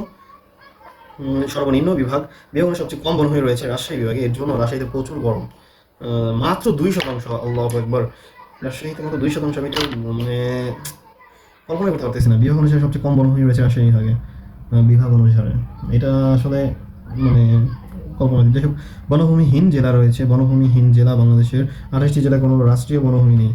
বনভূমি 28টি জেলা যেটায় কোনো রাষ্ট্রীয় বনভূমি নেই। এরপরে সবুজ বেষ্টনী ও বনায়ন, উপকূলীয় সবুজ বেষ্টনী রয়েছে 8টি জেলায়, উপকূলীয় সবুজ বেষ্টনী রয়েছে 8টি জেলায় এবং উপকূলীয় বনায়ন করা হয়েছে 10টি জেলায়। দেশে বর্তমানে বন্যপ্রাণী অভয়ারণ্য সংখ্যা 7টি, বন্যপ্রাণী অভয়ারণ্য সংখ্যা 7টি। বিশ্বে বিশেষ বৃক্ষ উদ্ভিদের বৈশিষ্ট্য, উচ্চতম বৃক্ষ, বাংলাদেশের উচ্চতম বৃক্ষের নাম হচ্ছে বৈলাম, উচ্চতা 100 থেকে 150 মিটার, ইটস হিউজ। বাংলাদেশের উচ্চতম বৃক্ষের নাম বৈলাম, উচ্চতা 100 থেকে 150 মিটার। আমি প্রথম জানলাম যে উচ্চতম যে বৃক্ষ রয়েছে বাংলাদেশে সেটার নাম হচ্ছে বৈলাম। ওকে, দ্রুততম বর্ধনশীল, সবচেয়ে দ্রুত বৃদ্ধি পায় বাঁশ, উল্লেখ্য বাঁশ মূলত একটি ঘাস। সূর্যকন্যা, তোলা গাছকে সূর্যকন্যা বলা হয়। লুকিং গ্লাস ট্রি, সুন্দরী বৃক্ষকে লুকিং গ্লাস ট্রি বলা হয়। পরিবেশের জন্য ক্ষতিকর গাছ হিসেবে পরিচিত ইউক্যালিপটাস। বন বৃক্ষ বিষয়ে গুরুত্বপূর্ণ ইতিহাস সংস্থা বন গবেষণা ইনস্টিটিউট, এটি চট্টগ্রামে অবস্থিত। বন গবেষণা ইনস্টিটিউট কোথায়? চট্টগ্রামে। BFIDC এর পুনর Bangladesh forest industries development corporation. প্রথম বননীতি, বাংলাদেশের প্রথম বননীতি গৃহীত হয় 1972। বৃক্ষরোপণ অভিযান 1972 সালে প্রথম বৃক্ষরোপণ অভিযান শুরু করা হয়। সামাজিক বনায়ন, বাংলাদেশের সামাজিক বনায়নের কাজ শুরু হয় 1981 সালে চট্টগ্রামের রাঙ্গুনিয়ায়। জাতীয় বৃক্ষ মেলা 1994 সালে প্রথম জাতীয় বৃক্ষ মেলা প্রদান করা হয় 1994 সালে। বাংলাদেশের নদ নদী, ওকে, বাংলাদেশের নদ নদী সম্পর্কে আমরা জানবো। এই নদ নদী টপিকটা মোটামুটি ভালোই বড় সড়ো। ওকে, নদ নদী সম্পর্কে জানতে হলে সবচেয়ে ভালো হয় ম্যাপ নিয়ে বসা, ঠিক আছে? নয়তো নদ নদী সম্পর্কে এইভাবে তো মুখস্থ করা সম্ভব না। যদি ম্যাপ দেখে দেখে পড়া যায় তাহলে এই নদ নদীর টপিকটা খুব ভালোভাবে আর সুন্দরভাবে মানে পড়া পসিবল হবে এবং হচ্ছে ভালো হবে। যাই হোক, এটা আমরা পড়ে ফেলি। বাংলাদেশের মোট নদ নদীর সংখ্যা 1415টি। আল্লাহু আকবার। বাংলাদেশের মোট নদ নদীর সংখ্যা 1415টি। বাংলাদেশের দীর্ঘতম 3টি নদী পদ্মা, বাংলাদেশের দীর্ঘতম 3 নদী পদ্মা, ইছামতি, সাঙ্গু। আমরা কিন্তু দীর্ঘতম নদী পদ্মা, ইছামতি, সাঙ্গু। পদ্মা 351, ইছামতি 334, সাঙ্গু 294। বাংলাদেশ প্রধান তিনটি: বরেশ্বর মাত্র 0.2 কিলোমিটার, ভগাইন 0.34 কিলোমিটার, হিলুচিয়ার বাহির আলম, সিলেট 0.34 কিলোমিটার। বাংলাদেশ ইছামতি নামে বিভিন্ন জেলায় 14টি নদী আছে। ইছামতি নামে 14টি নদী আছে। বিভাগ হিসেবে সব থেকে বেশি নদী প্রবাহিত হয়েছে ঢাকা বিভাগ দিয়ে। বিভাগ হিসেবে সবচেয়ে বেশি নদী কিন্তু ঢাকা বিভাগে, বুঝতেছো? জেলা হিসেবে সব থেকে বেশি নদী প্রবাহিত হয়েছে সুনামগঞ্জ জেলা দিয়ে, আর জেলা হিসেবে সবচেয়ে বেশি রয়েছে সুনামগঞ্জ জেলা। বিভিন্ন নদী পরিচয়: মেঘনা উৎপত্তিস্থল আসামের লুসাই পাহাড়, প্রতিস্থল বঙ্গোপসাগর, শাখা নদী তিতাস ডাকাতিয়া, উপনদী মনু, বাউলাই, গোমতী। গোমতী উৎপত্তিস্থল তিব্বতের হিমালয় কৈলাস শৃঙ্গের মানস সরোবর থেকে। প্রতিস্থল হচ্ছে মেঘনা। মেঘনা তো বললাম, মহাসাগর বলতে এটা হচ্ছে মেঘনা। শাখা নদীতে যমুনা, বংশী, শীতলক্ষ্যা, ধরলা, তিস্তা। এই বিষয়গুলো হচ্ছে আমার খাতার মধ্যে প্রতিটা নদী কোথা থেকে উৎপত্তি হয়েছে, কোথায় গিয়ে পড়ছে, শাখা নদী, উপনদী ড্র করা আছে। ওই বিষয়টা আমরা দেখবো পরবর্তীতে। পদ্মা উৎপত্তি হিমালয়ের পর্বতের গাঙ্গোত্রী হিমবাহ থেকে। প্রতিস্থল মেঘনা। শাখা নদী কুমার, ভৈরব, বরাই, মধুমতি, আড়াইল খাওয়ার। উপনদী হচ্ছে মহানন্দা। যমুনা উৎপত্তিস্থল কৈলাস শৃঙ্গের মানস সরোবর থেকে। ব্রহ্মপুত্র, যমুনা একই। প্রতিস্থল হচ্ছে পদ্মা। শাখা নদী ধলেশ্বরী। উপনদী কর্ত, আত্রাই। কর্ণফুলী উৎপত্তিস্থল মিজোরামের লুসাই পাহাড়ে। প্রতিস্থল বঙ্গোপসাগর নদী, শাখা নদী মাইনি, আর হালদা, বোয়ালিয়া, কাসালাং। গোমতী উৎপত্তিস্থল ভারতের ত্রিপুরা পাহাড়ের সাব্রমে। প্রতিস্থল মেঘনা। উপনদী ডাকাতিয়া। কর্ত উৎপত্তিস্থল সিকিমের পর্বতাঞ্চলে। প্রতিস্থল হচ্ছে যমুনায়। সাঙ্গু উৎপত্তিস্থল মায়ানমার, বাংলাদেশ সীমানার আরাকান পাহাড়ে। আর প্রতিস্থল হচ্ছে বঙ্গোপসাগরে। সাঙ্গুর উৎপত্তিস্থল হচ্ছে মায়ানমার, বাংলাদেশ সীমানার আরাকান পাহাড়ে। আর প্রতিস্থল বঙ্গোপসাগর। উপনদী চাঁদখালি, ধলু খাল। চাঁদখালি আর ধলু খাল। এই ধলু খাল কিন্তু কি সাঙ্গুর উপনদী। হালদা উৎপত্তিস্থল খাগড়াছড়ির বাদনাতলি পর্বতশৃঙ্গ। পর্বতশৃঙ্গ হচ্ছে হালদা উৎপত্তি। মাতামুহুরি উৎপত্তিস্থল লামার মাইভার পর্বত। পদ্ধতিতে রয়েছে বঙ্গোপসাগর। ইয়াংচে খাল ও রামু খাল, এগুলোর নাম খাল হইল, এটা কিন্তু কি কখনো। তিস্তা উৎপত্তিস্থল সিকিমের পর্বতাঞ্চল। প্রতিস্থল ব্রহ্মপুত্র। নদীর সংখ্যা 58টি। সূত্র বাংলাপিডিয়া। নদীর সংখ্যা মোট নদীর সংখ্যা 1415টি। ওকে। বাংলাদেশের মোট আন্তঃসীমান্তবর্তী নদী 57টি। যৌথ নদী কমিশন বাংলাদেশ অনুযায়ী। বাংলাদেশের মোট আন্তঃসীমান্ত নদী হচ্ছে 55টি বাংলাপিডিয়া অনুযায়ী, আর যৌথ নদী কমিশন অনুযায়ী 54টি। ওকে। বাংলাদেশে প্রবেশকারী নদীর সংখ্যা: মায়ানমার থেকে বাংলাদেশে প্রবেশকারী নদীর সংখ্যা 3টি, নাফ, সাঙ্গু, মাতামুহুরি। ওকে। আর বাংলাদেশ থেকে ভারতে প্রবেশকারী নদী হচ্ছে একটি, কুলিক। বাংলাদেশ থেকে ভারতে একটি নদী হচ্ছে প্রবেশ করেছে, যার নাম হচ্ছে কুলিক। বাংলাদেশ থেকে ভারতে গিয়ে পুনরায় বাংলাদেশে প্রবেশকারী হচ্ছে নদী আত্রাই, পুনর্ভবা, টাঙ্গন ও মহানন্দা। বাংলাদেশ থেকে ভারতে গিয়ে পুনরায় বাংলাদেশে প্রবেশকারী, বাংলাদেশ থেকে ভারতে গেছে, ভারতে যে আবার হচ্ছে বাংলাদেশে প্রবেশ করছে কে? এই 4টা নদী: আত্রাই, পুনর্ভবা, টাঙ্গন ও মহানন্দা। বাংলাদেশের উৎপত্তি সমাপ্তি হালদা। উৎপত্তি বাংলাদেশে, সমাপ্তিও বাংলাদেশে। নদী সম্পর্কিত প্রতিষ্ঠান: নদী গবেষণা ইনস্টিটিউট, রিভার রিসার্চ ইনস্টিটিউট। অবস্থান হচ্ছে ফরিদপুর। এই যে রিভার, এটা কোথায় অবস্থিত? ফরিদপুরে অবস্থিত। প্রতিষ্ঠিত হয় 1977 সালে ঢাকায়, 1988 সালে ফরিদপুর স্থানান্তরিত হয়। প্রতিষ্ঠিত হয়েছিল ঢাকায় 1967, আবার হচ্ছে ফরিদপুরে স্থানান্তরিত হয়। ভালো হয়েছে, ঢাকার উপর থেকে চাপ কমানো খুবই জরুরি ছিল, ওই সময় হচ্ছে জরুরি বিষয়টা বুঝতে পেরেছে। বাংলায় বর্তমানে এটা বুঝতে পারতেছে না। সব একদম যতটা সম্ভব আশেপাশে ফাঁকা জায়গাগুলোতে এগুলো স্থানান্তর করে ফেলা উচিত। যাই হোক, বৃহত্তম নদী বন্দর হচ্ছে শীতলক্ষ্যা, নারায়ণগঞ্জ। বৃহত্তম নদী বন্দর শীতলক্ষ্যা, নারায়ণগঞ্জ। নদী বিষয়ক চুক্তি স্বাক্ষরিত হয় মার্চ 1972। স্বাক্ষরিত হয় 1972 সালে। স্থান: ঢাকা, বাংলাদেশ। স্বাক্ষরকারী বঙ্গবন্ধু শেখ মুজিবুর রহমান ও ইন্দিরা গান্ধী। উদ্দেশ্য: বন্যা নিয়ন্ত্রণ ও নদীর নাব্যতা বৃদ্ধিতে পারস্পরিক সাহায্য ইত্যাদি। নদীর উৎপত্তি ও প্রবেশপথ: পদ্মা, হিমালয়, গাঙ্গোত্রী হিমবাহ থেকে চাঁপাইনবাবগঞ্জ থেকে প্রবেশ করেছে, পতিত হয়েছে মেঘনায়। মেঘনা হচ্ছে সিলেট দিয়ে প্রবেশ করেছে, বঙ্গোপসাগর পতিত হয়েছে। কর্ণফুলী রাঙামাটি দিয়ে প্রবেশ করেছে, বঙ্গোপসাগর প্রবেশ করেছে। যমুনা ব্রহ্মপুত্রের শাখা নদী, পদ্মা পতিত হয়েছে, ব্রহ্মপুত্র কুড়িগ্রাম দিয়ে প্রবেশ করেছে, মেঘনায় পতিত হয়েছে। হালদা খাগড়াছড়ির বাদন্তরী পর্বতশৃঙ্গ থেকে হচ্ছে করছে, আর হচ্ছে কর্ণফুলীতে যায় পতিত হয়েছে। হালদা এটার উৎপত্তি স্থলিত হচ্ছে বাংলাদেশ। আর মহানন্দা পঞ্চগড় দিয়ে প্রবেশ করেছে, পদ্মায় পতিত হয়েছে। মাতামুহুরি লামার ময়ূর পর্বত থেকে উৎপত্তি, একদম বান্দরবন থেকে প্রবেশ করে বঙ্গোপসাগরে হচ্ছে পতিত হয়েছে। করতোয়া সিকিমের পার্বত্য অঞ্চলে থেকে উৎপত্তি, পঞ্চগড় দিনাজপুর দিয়ে প্রবেশ করে যমুনায় গিয়ে পতিত হয়েছে। সাঙ্গু সাঙ্গু হচ্ছে আরাকানের পার্বত্য অঞ্চল থেকে বান্দরবন দিয়ে প্রবেশ করেছে, বঙ্গোপসাগরে পতিত হয়েছে। গোমতী ত্রিপুরা পাহাড় থেকে উৎপত্তি হয়ে কুমিল্লা দিয়ে প্রবেশ করে কুমিল্লা দিয়ে প্রবেশ করে মেঘনায় পতিত হয়েছে। তিস্তা সিকিমের পার্বত্য অঞ্চল থেকে নীলফামারী দিয়ে প্রবেশ করে ব্রহ্মপুত্রে হচ্ছে পতিত হয়েছে। নাফ মিয়ানমার বাংলাদেশ সীমান্তের আরাকান পাহাড় থেকে উৎপত্তি লাভ করছে। কক্সবাজার ভিতর দিয়ে প্রবেশ করে বঙ্গোপসাগরে পতিত হয়েছে। কংস ভারতের শিলং মালভূমির পূর্বভাগে শিলং মালভূমির পূর্বভাগে গারো পাহাড় থেকে উৎপত্তি হয় আর শেরপুর দিয়ে প্রবেশ করে। ওকে, নদ নদীর মিলিত স্থানগুলো আমরা যদি জানি, পদ্মা যমুনা মিলিত হয়েছে গোয়ালন্দ রাজবাড়ী, নাম ধারণ করেছে পদ্মা। আর পদ্মা মেঘনা ডাকাতিয়া চাঁদপুরে মিলিত হয়েছে, নাম ধারণ করেছে মেঘনা। ব্রহ্মপুত্র তিস্তা চিলমারি কুড়িগ্রামে হচ্ছে মিলিত হয়ে ব্রহ্মপুত্র নাম ধারণ করেছে। সুরমা কুশিয়ারা আজমিরিগঞ্জ হবিগঞ্জে মিলিত স্থান আর নাম ধারণ করেছে কালনি। বাঙালি ও যমুনা বগুড়ায় মিলিত হয়ে যমুনা নাম ধারণ করে। পুরাতন ব্রহ্মপুত্র মেঘনা ভৈরব বাজারে মিলিত হয়ে মেঘনা নাম ধারণ করে। হালদা কর্ণফুলী কালুরঘাটে মিলিত হয়ে কর্ণফুলী নাম ধারণ করে। উপনদী শাখা নদী পদ্মা, মহানন্দা, কপোতাক্ষ, আত্রাই হচ্ছে পদ্মার উপনদী। শাখা নদী কুমার, মাথাভাঙা, ভৈরব, বরাই, মধুমতি, আরিয়াখা, ইছামতি। মহানন্দা কি? মহানন্দা হচ্ছে পুনর্ভবা, নাগর, টাঙ্গন ও কলিক। মহানন্দা, পুনর্ভবা, নাগর, টাঙ্গন ও কলিক হচ্ছে উপনদী, শাখা নদী নেই। মেঘনা, মনু, বাউলাই, গোমতী উপনদী। তিতাস, ডাকাতিয়া শাখা নদী। ধলেশ্বরীর উপনদী নেই, শাখা নদী বুড়িগঙ্গা। ব্রহ্মপুত্র যমুনা, ধরলা, তিস্তা, আত্রাই ও করতোয়া। আর শাখা নদী হচ্ছে যমুনা, বংশী, শীতলক্ষা, ধলেশ্বরী, বুড়িগঙ্গা। ব্রহ্মপুত্রের উপনদী হচ্ছে ধরলা, তিস্তা, আত্রাই, করতোয়া। ধরলা, তিস্তা, আত্রাই, করতোয়া। আর শাখা নদী যমুনা, বংশী, শীতলক্ষা, ধলেশ্বরী, বুড়িগঙ্গা। কর্ণফুলী, হালদা, বরখালী, কাঁচালং। শাখা নদী মাইনি। ভৈরবে উপনদী নেই, কপোতাক্ষ, অপসুর হচ্ছে শাখা নদী ভৈরব। ওকে, নদী তীরবর্তী জেলা, শহর বা স্থান সম্পর্কে আমরা জানবো।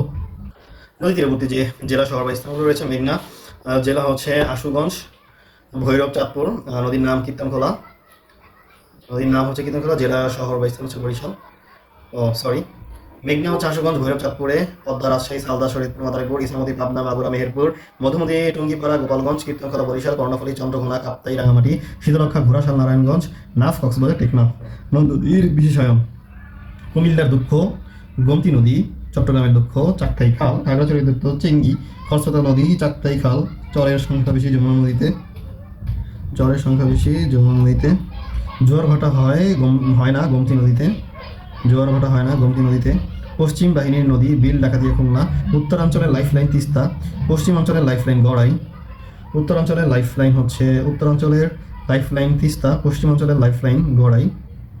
ব্যক্তির নামে নদী, রূপসা, রূপলাল সাহার নাম অনুসারে ব্যক্তির নামে।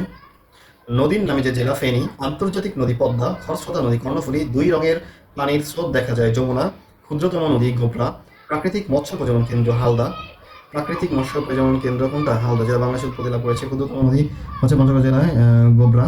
দক্ষিণ থেকে উত্তরে প্রবাহিত নদী, সাঙ্গু। এটা কিন্তু একটা ইন্টারেস্টিং বিষয়, দক্ষিণ থেকে উত্তরে প্রবাহিত হয়েছে, উল্টা দিকে প্রবাহিত হয়েছে। বাংলাদেশের প্রথম জীবন্ত সত্তা, লিগ্যাল জুরিস্টিক পারসন, আইনগত ব্যক্তি, নদী, তুরাগ। নাফ ও হারিয়াভাঙার তুলনাগুলো যদি আমরা জানি, নাফ ও হারিয়াভাঙা বিভক্ত করেছে বাংলাদেশ, মায়ানমার, বাংলাদেশ, মায়ানমার, বাংলাদেশ, ভারত। নাফ নদী বিভক্ত করেছে বাংলাদেশ, মায়ানমারকে, আর হারিয়াভাঙা বিভক্ত করেছে বাংলাদেশ, ভারতকে। উৎপত্তি আরাকান পাহাড়ে, আর উৎপত্তি হচ্ছে রায়মঙ্গল নদী। হারিয়াভাঙার উৎপত্তি রায়মঙ্গল নদী, নাফের উৎপত্তি আরাকান পাহাড়ে। প্রবেশ করেছে টেকনাফ, কক্সবাজার দিয়ে নাফ নদী, আর হারিয়াভাঙা করেছে সাতক্ষীরা দিয়ে। দৈর্ঘ্য 56 কিলোমিটার, হারিয়াভাঙা দৈর্ঘ্য 38 কিলোমিটার। প্রথম স্থল বঙ্গোপসাগর, হারিয়াভাঙা সুন্দরবনের মধ্যে দিয়ে বঙ্গোপসাগর। ওকে, গঙ্গা ব্রহ্মপুত্র মেঘনার সম্মিলিত নদী অববাহিকার 33% বাংলাদেশে। গঙ্গা ব্রহ্মপুত্র মেঘনার সম্মিলিত নদী অববাহিকার 33% বাংলাদেশে।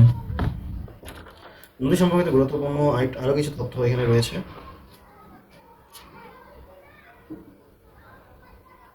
সেটা হচ্ছে খরস্রোতা নদী, কর্ণফুলী। দীর্ঘতম নদী, পদ্মা। খরস্রোতা নদী, কর্ণফুলী। দীর্ঘতম নদী, পদ্মা। প্রশস্ততম নদী, মেঘনা। গভীরতম নদী, মেঘনা। চরের সংখ্যা বেশি যে নদীতে, যমুনা। বাংলাদেশের দক্ষিণ পশ্চিম উপকূল থেকে ভারতকে পৃথক করেছে যে নদী, হারিয়াভাঙা। বাংলাদেশের সাথে ভারতে প্রবেশকারী নদী, কুলিক। বাংলাদেশ মিয়ানমার পৃথককারী নদী, নাফ। উত্তরাঞ্চলের লাইফলাইন তিস্তা। বাংলাদেশ হতে ভারতে গিয়ে আবার পুনরায় বাংলাদেশের প্রবেশকারী নদী 4টি, মহানন্দা, আত্রাই, পুনর্ভাঙা, টাঙ্গন। হচ্ছে প্রাকৃতিক মৎস্য প্রজনন কেন্দ্র, হালদা। হালদা নদী বাংলাদেশের অভ্যন্তরীণ উৎপত্তি ও সমাপ্ত নদী, হালদা। কুমিল্লার দুঃখ, গোমতী। বাংলাদেশের প্রথম জীবন্ত সত্তা নদী, তুরাগ নদী। বিল।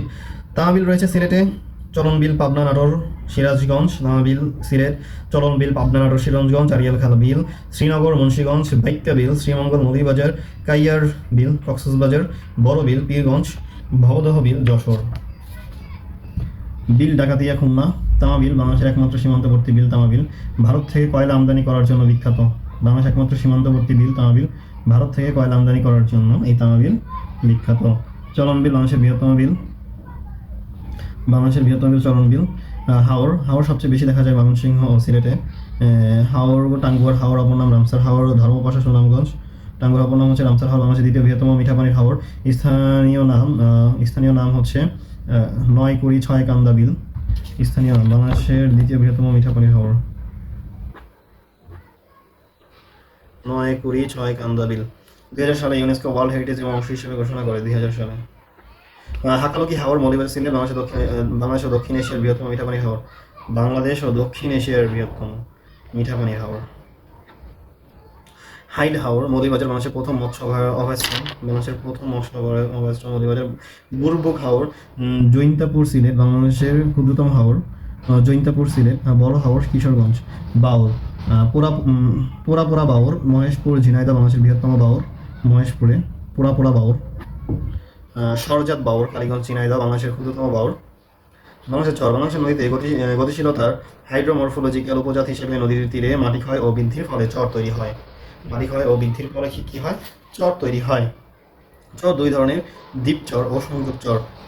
তীরের সাথে সংযোগ থাকে। চর দুই ধরনের, দ্বীপ চর ও সংযোগ চর, তীরের সাথে সংযোগ থাকে। জেলা বিখ্যাত চর। চর দুই ধরনের, দ্বীপ চর ও সংযোগ চর, তীরের সাথে সংযোগ থাকে। জেলা ভোলা। চর মানে চর জব্বার, চর নিউটন, চর কুকরি, চর মুকরি, চর নিজাম, চর জঙ্গলি, চর বনপুরা, চর জহিরুদ্দিন, চর ফয়েজউদ্দিন, চর কলমি, চর ফ্যাশন। চর ফ্যাশন কিন্তু খুবই বিখ্যাত। ফেনী মুহুরীর চর। নোয়াখালী চর সৃজনী, চর শাহাবানী, ভাসান চর, সুবর্ণচর। লক্ষ্মীপুর চর আলেকজান্ডার, চর গজারিয়া। রাজশাহী নির্মল চর, চট্টগ্রাম মুহুরীর চর। পটুয়াখালী বরগুনা চর তুফানিয়া, ফাতরার বন, সোনার চর। সুন্দরবন দুবলার চর সুটকি উৎপাদন, আহরণ এবং উপকূলীয় সবুজ বেষ্টনীর জন্য বিখ্যাত। দুবলার চরের অপর নাম জাফর পয়েন্ট। মাদারগঞ্জ জামালপুর দুর্গম চর। বাংলাদেশের সমুদ্র সৈকত কক্সবাজার, বঙ্গোপসাগর। বাংলাদেশের দ্বীপসমূহ, বাংলাদেশের বাঁধসমূহ। ওকে, আর হচ্ছে সমুদ্র সৈকত, দ্বীপসমূহ, বাঁধসমূহ বললেই হচ্ছে আমাদের মোটামুটি আর কি যে টপিকটা নিয়েছিলাম জিওগ্রাফি, সেই টপিকটার ফিনিশিং লাইনটা নিতে পারবো। কক্সবাজার বঙ্গোপসাগর পৃথিবীর দীর্ঘতম ও বৃহত্তম সমুদ্র সৈকত, এক্সক্লুসিভ টুরিস্ট জোনে অবস্থিত। কক্সবাজার সমুদ্র সৈকতের দৈর্ঘ্য 155 কিলোমিটার বা 120 কিলোমিটার, 150 কিলোমিটার অথবা 120 কিলোমিটার ধরা হয়। এরপরে হচ্ছে কুয়াকাটা, কলাপাড়া, পটুয়াখালী, বঙ্গোপসাগর অবস্থিত। দৈর্ঘ্য 18 কিলোমিটার, দৈর্ঘ্য হচ্ছে 18 কিলোমিটার, 5 ভাগের 1 ভাগ, প্রস্থ 5 কিলোমিটার। পর্যটন হলিডে হোমস বলা হয়, পর্যটন হলিডে হোমস বলা হয়। সমুদ্র সৈকত থেকে সূর্যোদয় এবং সূর্যাস্ত দেখা যায়। বিখ্যাত স্থান ফাতরার বন, এখানকার বিখ্যাত ফাতরা দ্বিতীয় সুন্দরবন হিসেবে পরিচিত। রাখাইন পল্লী, গঙ্গামতির বা গজমতির জঙ্গল। রাখাইন পল্লী, গঙ্গামতির জঙ্গল। ইনানি কক্সবাজার পাহাড় বেষ্টিত সমুদ্র সৈকত, সমুদ্র সৈকত হচ্ছে ইনানি সি বিচ, খুবই বিখ্যাত সি বিচ। রাখাইন পল্লী, গঙ্গামতির, গজমতির জঙ্গল গুরুত্বপূর্ণ ছিল কুয়াকাটার। পার্কি আনোয়ারা চট্টগ্রাম, স্থানীয় নাম পার্কিও চর, কর্ণফুলী নদীর মোহনা অবস্থিত। Guliakhali Chattogram, swamp forest.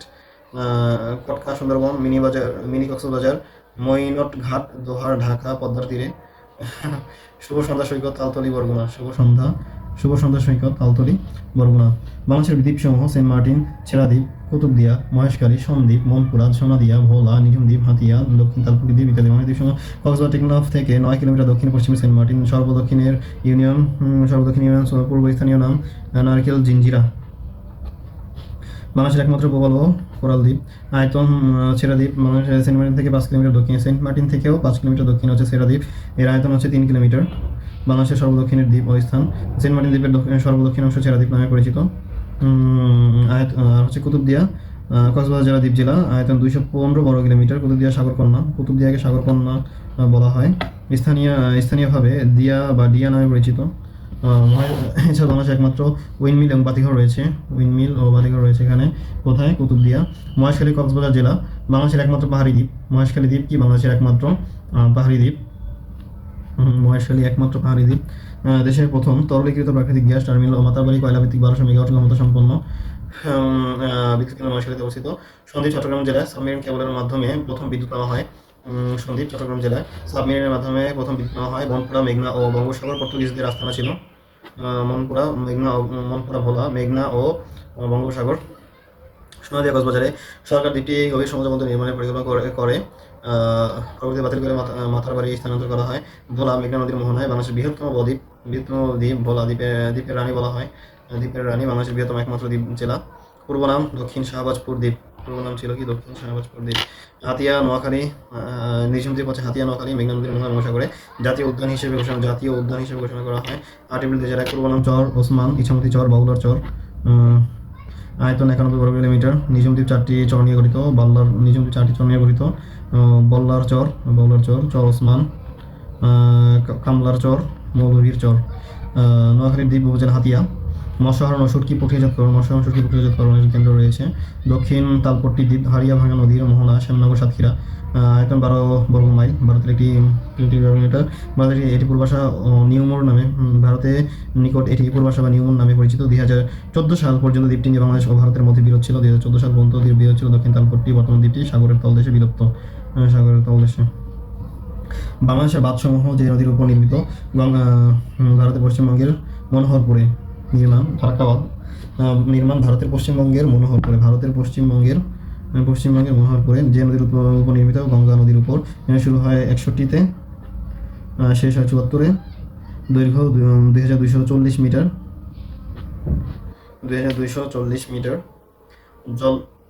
জলকাপাট 109টি। বাংলা ভাষায় লং মার্চ করেন 17 মে 1976। ফারাক্কা দিবস 17 মে। ফারাক্কা বাঁধের ফলে বাংলাদেশের উত্তর পশ্চিমাঞ্চলে বন্যার প্রকোপ বৃদ্ধি পায়। ফারাক্কা বাঁধের ফলে বাংলাদেশের যে সকল অঞ্চল ক্ষতিগ্রস্ত বিহার, উত্তরপ্রদেশ, পশ্চিমবঙ্গ, মালদহ, মুন্সিগঞ্জ রাজ্য। টিপাইমুখী বাঁধ অবস্থান সিলেটের জকিগঞ্জ থেকে 180 কিলোমিটার পূর্বে। ভারতের মণিপুর রাজ্যে বরাক ও তুইভাই নদীর মোহনায়। সিলেটের জকিগঞ্জ থেকে 180 কিলোমিটার পূর্বে। যে নদী তীরে ভারতের বরাক নদীর তীরে হচ্ছে টিপাইমুখী বাঁধ রয়েছে মেঘনার নিকটে। বাংলাদেশের সুরমা নদীর উজানে। উদ্দেশ্য আসামের কাছাকাছি সমভূমি প্রতি বছর হাওয়া বন্যার জল সংরক্ষণ করা। ভারতের উত্তর পূর্বাঞ্চলে বরাক ও টিপাইমুখী গ্রামের নিকটে নদীর 200 মিটার জুড়ে টিপাইমুখী বাঁধের উপর দেশ সঙ্গে তিস্তা বাঁধ অবস্থান ধোয়ানি হাতিবান্ধা লালমনিরহাটে। পরিচালনার দায়িত্ব নিবন্ধিত রয়েছে ডালিয়া পয়েন্ট, ডিমলা, নীলফামারী নামে। তিস্তা বাঁধ অপর নাম ডালিয়া ব্যারেজ। তিস্তা নদী লালমনিরহাটের জেলা দিয়ে প্রবেশ করেছে। তিস্তা বাঁধ অবস্থিত লালমনিরহাট। তিস্তা বাঁধ পরিচালনা করে নীলফামারী জেলা থেকে। সুতরাং বাংলাদেশের লালমনিরহাট জেলা অবস্থিত। অপশনে লালমনিরহাট জেলা না থাকলে হবে নীলফামারী। বাকল্যান্ড বাঁধ বুড়িগঙ্গা নদীর তীরে অবস্থিত। অবস্থান সদরঘাট, বুড়িগঙ্গা নদীর বাম তীরে, ঢাকা। ওকে, সো আমাদের হচ্ছে যে টপিকটা নিয়ে শুরু করেছিলাম জিওগ্রাফির, সেই টপিকটা ইনশাল্লাহ শেষ। এর পরবর্তী টপিক পড়বো আমরা দুর্যোগ ব্যবস্থাপনা। এই সম্পর্কে দুর্যোগ ব্যবস্থা সম্পর্কে আমার জিওগ্রাফিতে, আমি তো জিওগ্রাফি স্টুডেন্ট, সো আমার হচ্ছে একটি সাবজেক্টের নামই আছে হচ্ছে দুর্যোগ ব্যবস্থাপনা সম্পর্কে। সো এই বিষয়টা খুব সুন্দরভাবে আমরা পড়বো ইনশাআল্লাহ নেক্সট ক্লাসে। ওকে, চল পরবর্তী একটি টপিক হচ্ছে আমরা শুরু করতে যাবো ইনশাআল্লাহ। 3টা টপিক অলরেডি শেষ, আর মাত্র 2টা, তাহলে হচ্ছে আজকের দিনের টার্গেটটা পূরণ হয়ে যাবে ইনশাআল্লাহ। আজকে আমি খুবই আনন্দিত যে আমি সাধারণ দিনে যে টার্গেট, সেই টার্গেট আজকে ইনশাআল্লাহ ফুলফিল করতে যাচ্ছি। ওকে, সাথে থাকুন। Thank you.